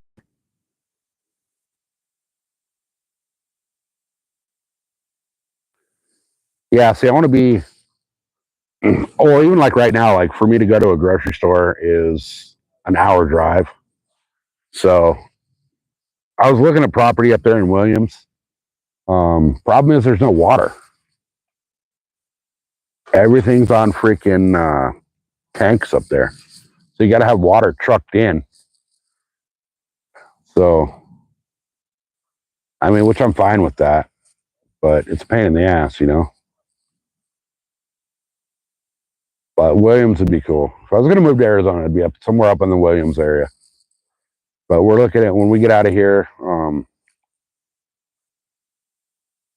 we're looking at, I keep trying to convince her to like Montana or Wyoming, but she doesn't like snow. So I don't know where the fuck we're going, but we're getting out of California in the next couple of years, guaranteed. As soon as she retires, we're gone.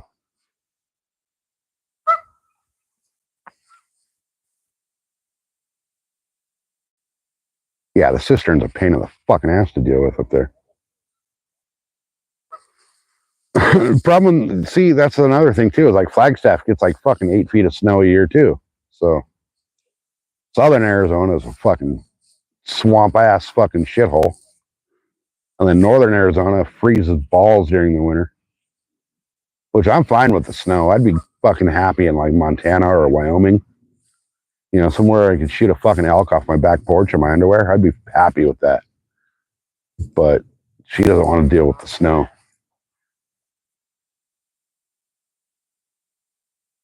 So she really wants to move to Tennessee. She really wants to be out in like eastern Tennessee, which I'd be happy there too. But you know, I want to be within driving distance of tuna fishing, reasonable driving distance. You know, it's got to be an overnight trip to drive out here to hit fucking tuna. I'm fine with that, but yeah, that's the thing. I was like, you get used to that shit. You know, the humidity, you get used to it. No, Oklahoma, fuck Oklahoma. I wouldn't go to Oklahoma if you paid me. Texas is out. Too many people from California went to Texas. A lot of people are moving to like Western Tennessee from here. I want to go where there's no Californians. I've been here my whole life and I fucking hate this place. It used to be great, but not anymore. We have our plan though. We just have it. We have like 5 or 6 spots we're looking at to get out of here. But what we're gonna do is no, Corey Feldman was here, man, but he bounced out to the Diddy party with your mom. So I'm not sure, man. He grabbed your mom by the balls and they left.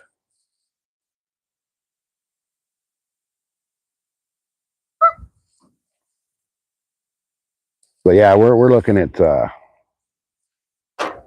getting out of here. No offense, some Californians are worse. Oh, dude, fuck, yeah, you ain't telling me nothing I don't know.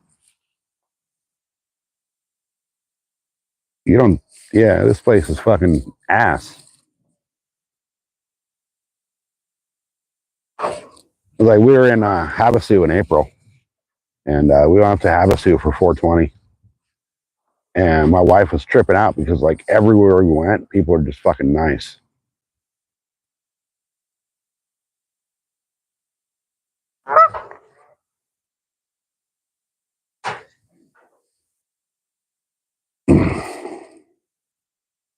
Jeff, what's happening, bro?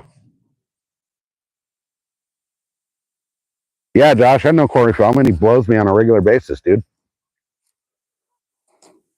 Usually when he's done blowing your mom, but it's all good.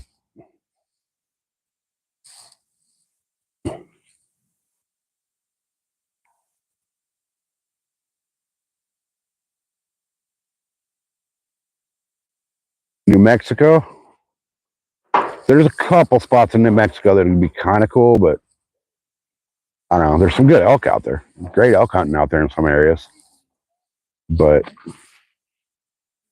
see, when we leave here, though, we're buying land. So we got it figured out already to where what we're going to end up doing is just buying a big old freaking chunk of land and having a house built. And we're not going anything other than like 50 acres.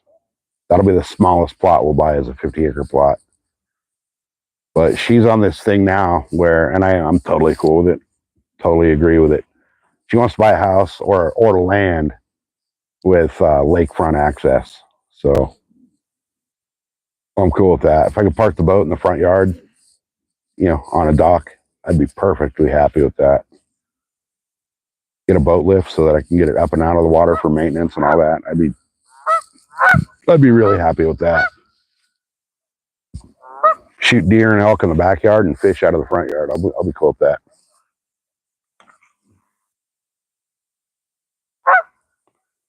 G-Bay, what's up, bud? How you doing? Been a while, man. I haven't seen you in a while. How's the great frozen white north? How's your grows doing, man? I haven't seen your grow or anything in a while. I haven't been around.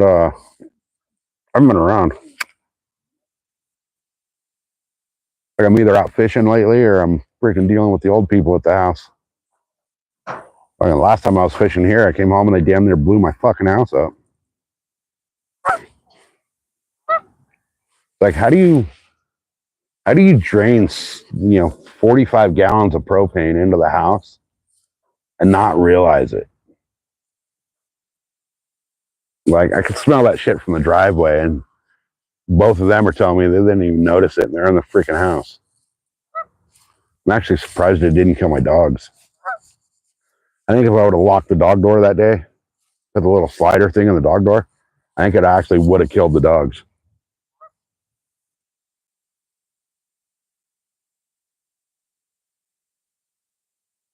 Oregon? No, Oregon's another freaking Oregon's another fucking fucked up place. Oh yeah, G-Bay, there's a bunch of your fellow Canadians cruising around right here. Yeah. All the illegal Canadians are swimming in the lake right now. We can actually, during season, we can actually shoot them here. They set up, actually on this dock right here, they'll set up a blind that you can rent. Kind of stupid the way they do it. You got to like rent their duck blinds, but you can actually come out here and duck hunt this lake. They put out, I think it's like 10 or 12 duck blinds out here that you can rent. You got to reserve them like way before duck season because they sell out. But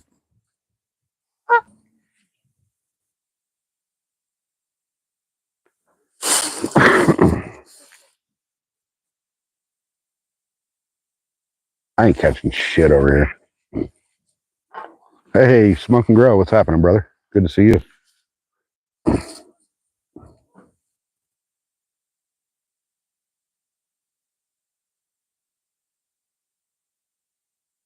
Dude, no, I'm not. I'm done with these fucking catfish in this lake right now. They're all like 4 inches long, and you don't even know they're there. You got to do a bait check, and there's a damn baby catfish on your line. It was born like last week.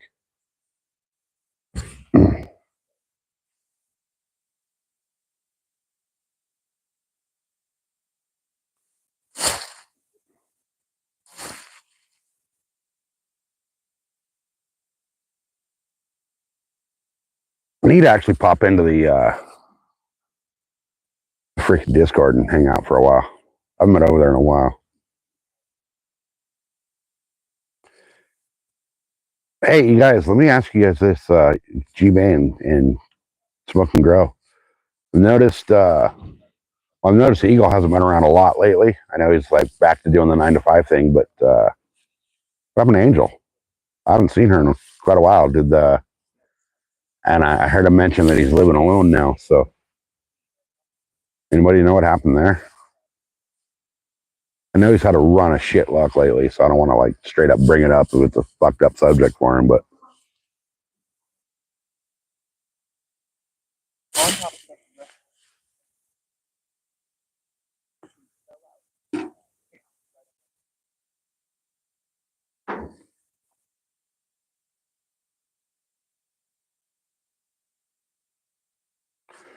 yeah, dude, that's exactly what's wrong. It's exactly what's wrong with the state. Fucking that and the freaking cost of living and the taxes.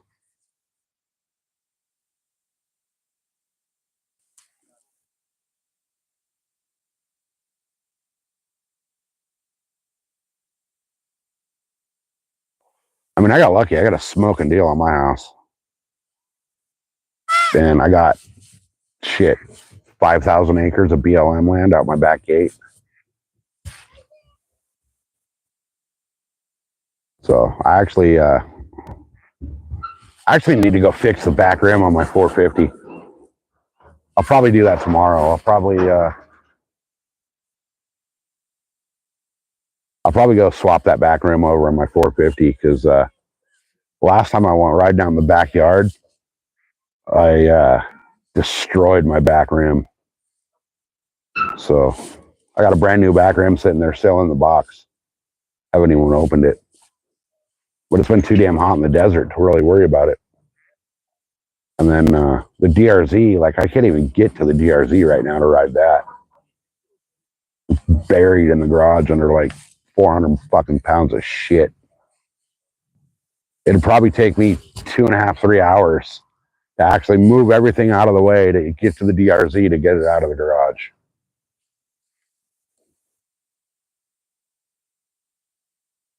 But once my mother-in-law leaves and my dad leaves, all their shit that's stored in the garage will be gone. So I'll get my garage back. So I'll actually be able to throw the bikes up on the lift and wrench on them. So the DRZ, I got to change the stator on that. It keeps the stator's going out, so it keeps frying the coil. Like I'll be cruising wide open, full throttle, and it'll just start freaking missing because the coil's going bad. It'll damn near throw you over the bars.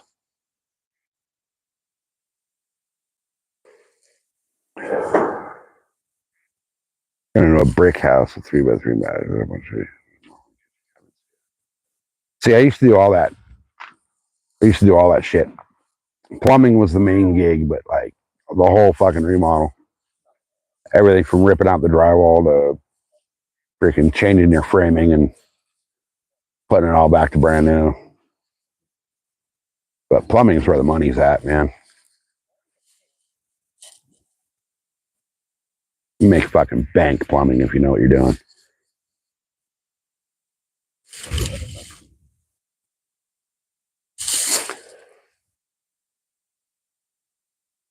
What time is it? It's fucking 8 o'clock.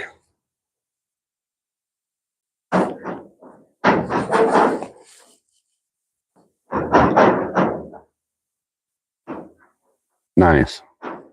That's a smoking price. You can't find a fucking apartment in the ghetto for that out here.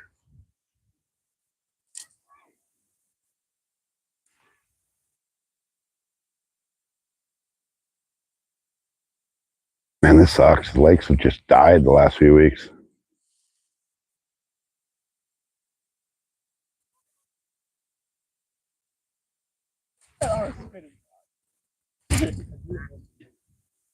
I caught that fucking slob of a bass, and then after that, everything died out.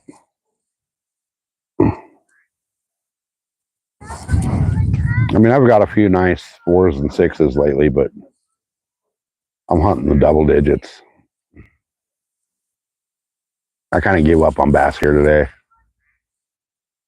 I should be throwing those core shots that I have. I'm pretty sure those core shots would kill it if I threw them in the right spots out here. But I got those for the other lake off the boat.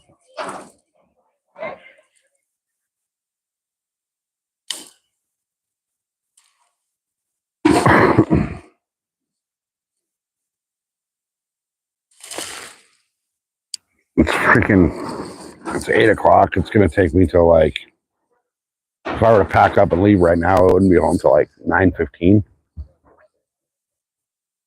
Yeah, I guarantee the wife will be asleep. She's probably already asleep. She's got a fucked up schedule this week. Shitload of overtime, and then she's got to teach the class on Friday.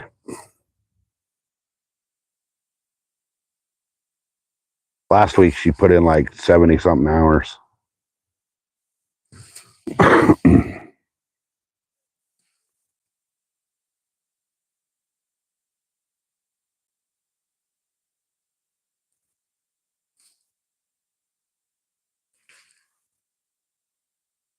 Oh, dude, careful driving. It's never fun, man. Have you ever seen me?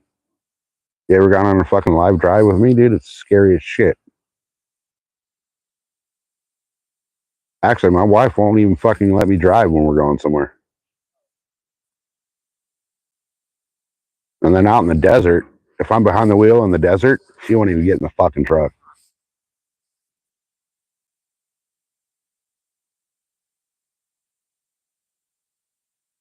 Yeah, it's about the same down here with the rent, man. It's fucking ridiculous.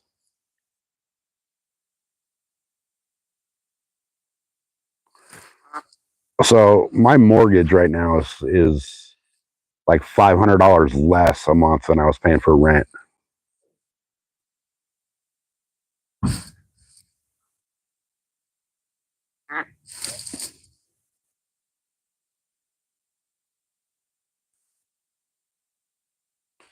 Just getting expensive out here.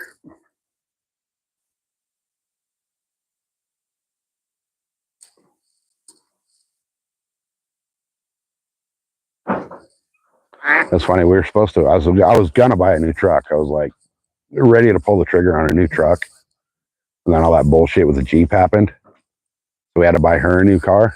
So we bought her the Blazer, and now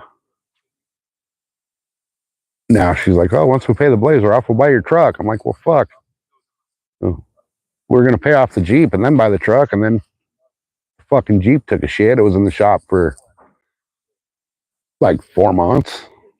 We ended up buying her a Blazer so she could drive it back and forth to work. So now it's like I gotta wait for my truck again. Because what I want to do is when I buy my new truck, I'm taking my old truck.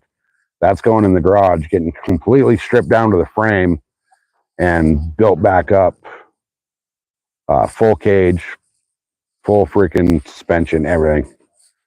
That thing's going to be nowhere near street legal when it's done. And she's already told me that when I'm done doing that the only way she'll ever get in there is if I'm in the passenger seat and she's driving.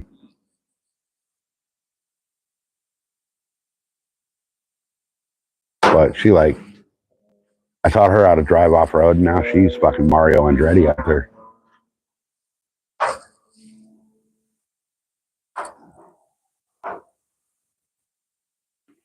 All right, guys, I think I'm going to start wrapping this up and getting the hell out of here because ain't shit biting.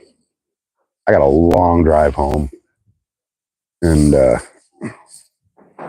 I'm kind of debating on going out and taking the boat out tomorrow. I might just say screw it and go hit the kelp beds tomorrow on the boat. Go get some yellowtail. Because this freshwater thing's killing me lately. So I'm going to start packing it up, guys. I'm going to turn you guys over here and let you check this out while I'm packing it up. And then I'll keep the stream going for a little bit. But it's getting to that point where ain't shit biting. And I'm getting hungry.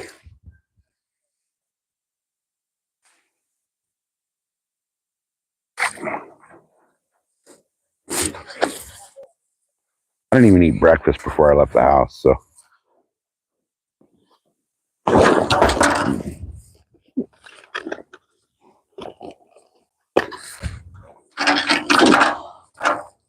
It was a total shit show getting out of the house this morning, so I figured screw it. I just grabbed a few things out of the boat, threw them in the backpack, and headed out here. So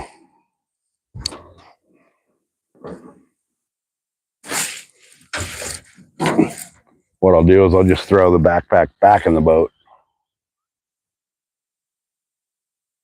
Oh shit, there's a little fucking baby catfish on there. Damn it. Another one of these stupid little catfish. Swear to God, man, they're like, I fucking fished with shiners bigger than these things. Look at this stupid ass little thing.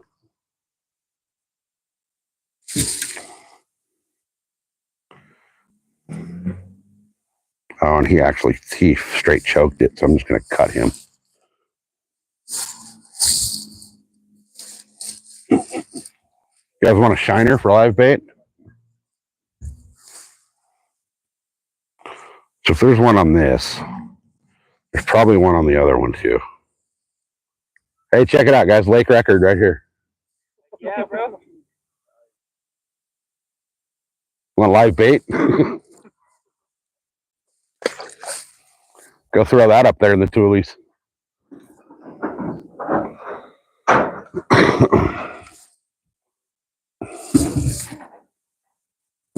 I'm actually just going to cut this whole thing off.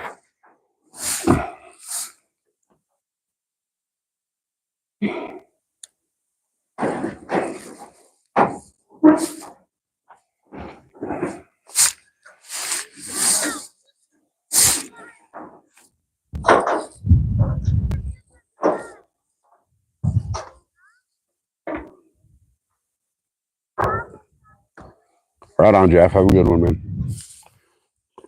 All right, let me get this rod squared away, and then I'll square away the other one, and we'll get the fuck out of here. Go home and eat some food.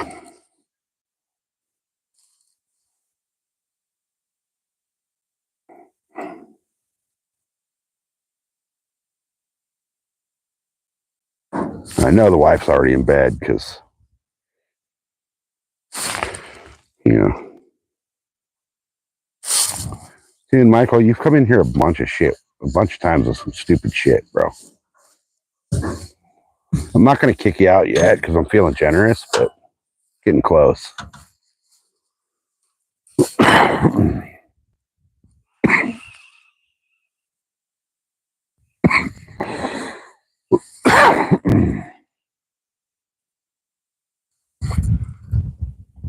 All right. Oh, this is all fucked up. What the hell happened here?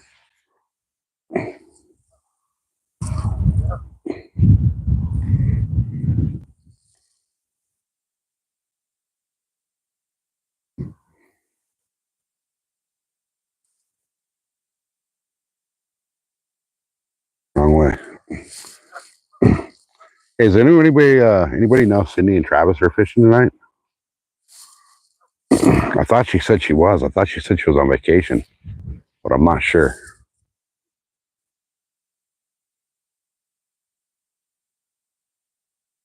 Oh, give me a fucking break. All right, I'm just cutting. I'm just gonna cut it. I gotta change all this line anyway, so.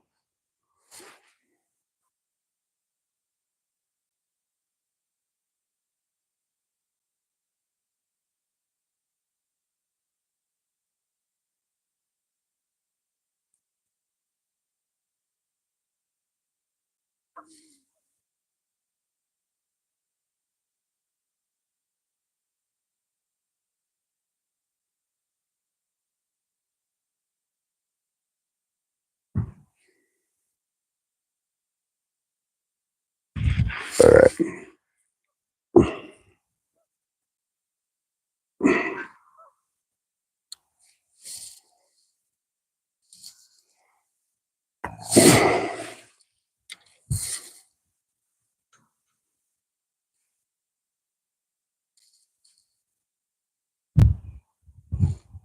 No, it wasn't that big. It was like 2 pounds.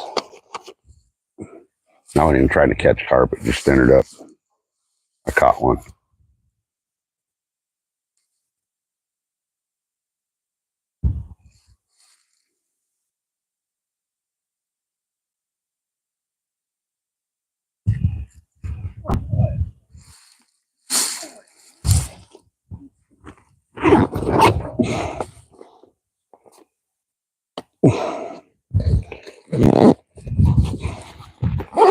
All right.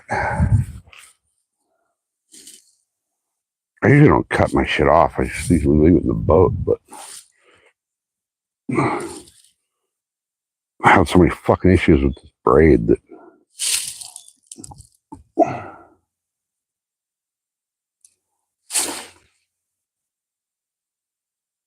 I'm actually going to change this braid out.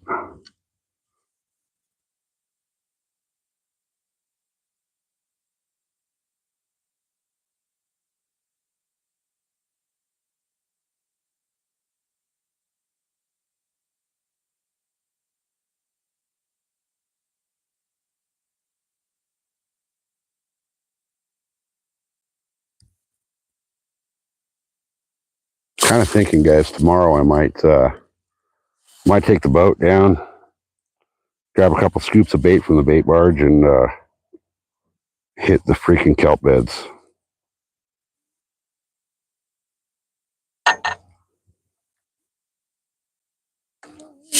At least when I go to the kelp beds, I don't fucking knock people out. I think today is the first time I've been to this lake where I haven't punched somebody.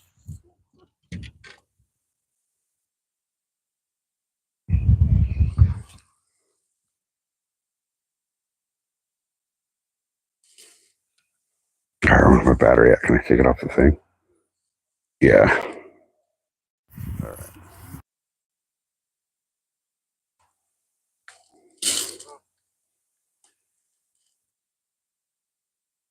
Yeah, I don't ever usually fish with night crawlers.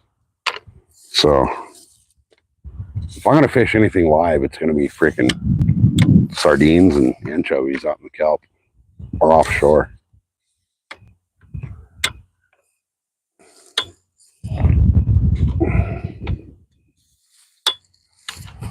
All right. Let me, shit. Hang on a second. Let me throw the backpack on. Oh, fuck.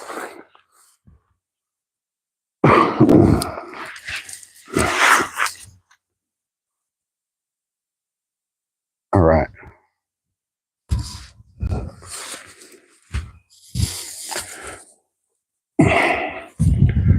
All right. I'll call it a successful day. I didn't fucking have to knock somebody out today. Caught some little tiny fish. And I get to go home and fucking drink a beer and smoke a joint. So.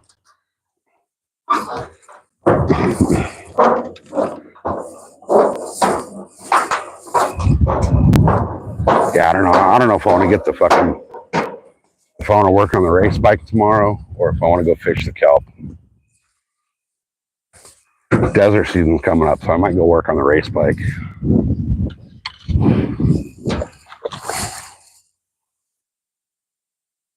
Oh, fuck. Hey, you see that shit, you guys? Big old bass sitting right here on the shore. This thing was fucking big.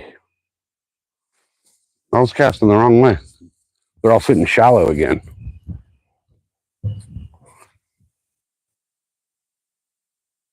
All right.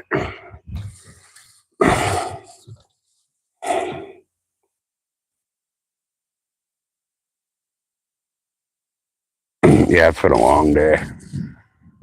I've been out here, what, 9 hours?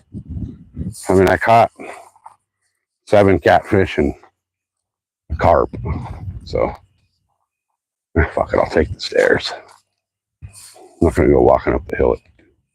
I can't see. So, those dudes over there on the dock talking shit. And I don't know how I didn't turn around and fucking knock them out. I guess I'm getting generous at my old age. Because, I don't know, just something about it for me. Knocking people out is fun. I enjoy it.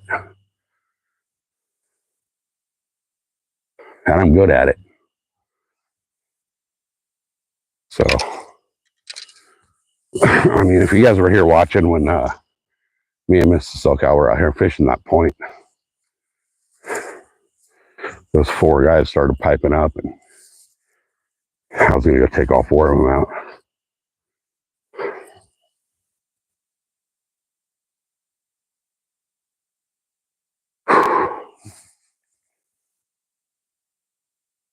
Looks so bitchin' out here, though. Actually looks better on camera. Brighter.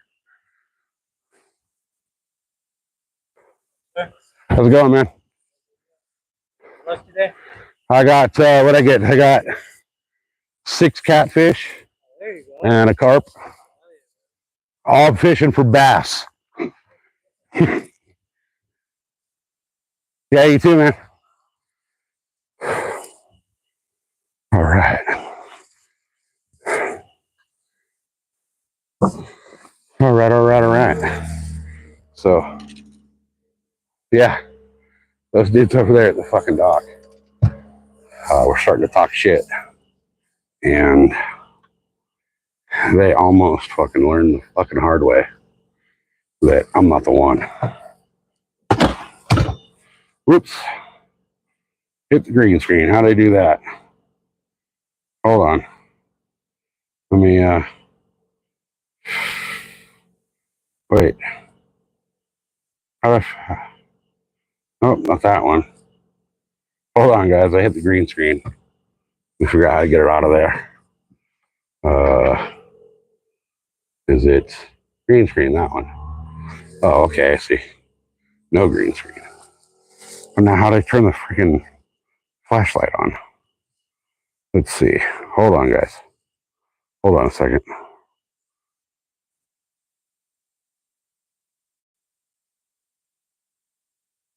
What? Okay, what the hell? What did I do here?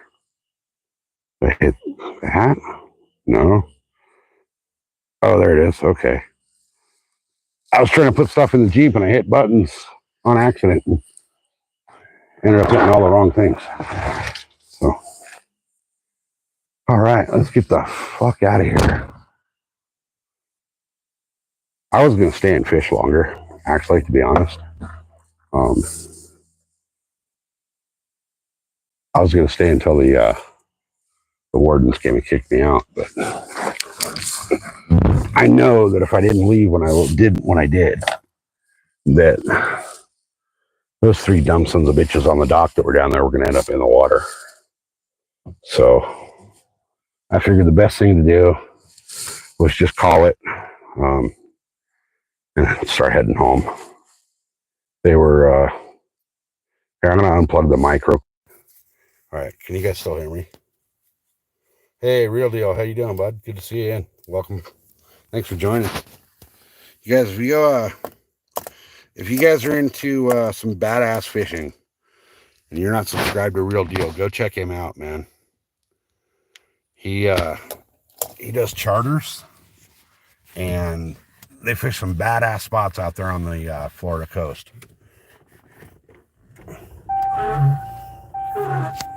What the hell? My freaking rear windshield wiper is on. All right. God, it's hot. It's hotter than shit here.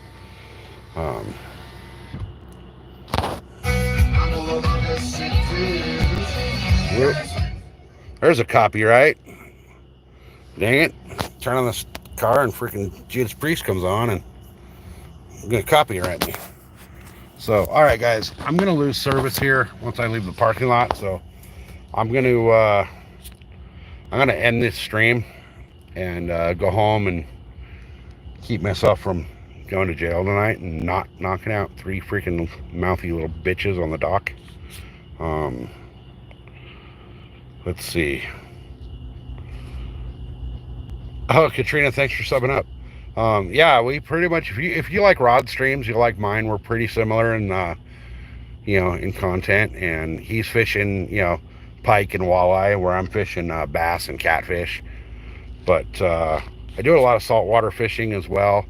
I can't do that on live because there's no cell service 80 miles out in the ocean. But once the weather cools down, the rest of the outdoors part of my channel is going to come into play. We'll be doing some desert races live where I can get service. We'll be doing just some regular desert riding where I can get service. We'll be out in the Jeep on some Jeep trails. We're doing some deer hunts, some turkey hunts. We're always going to be fishing on this channel, whether it's fresh or saltwater.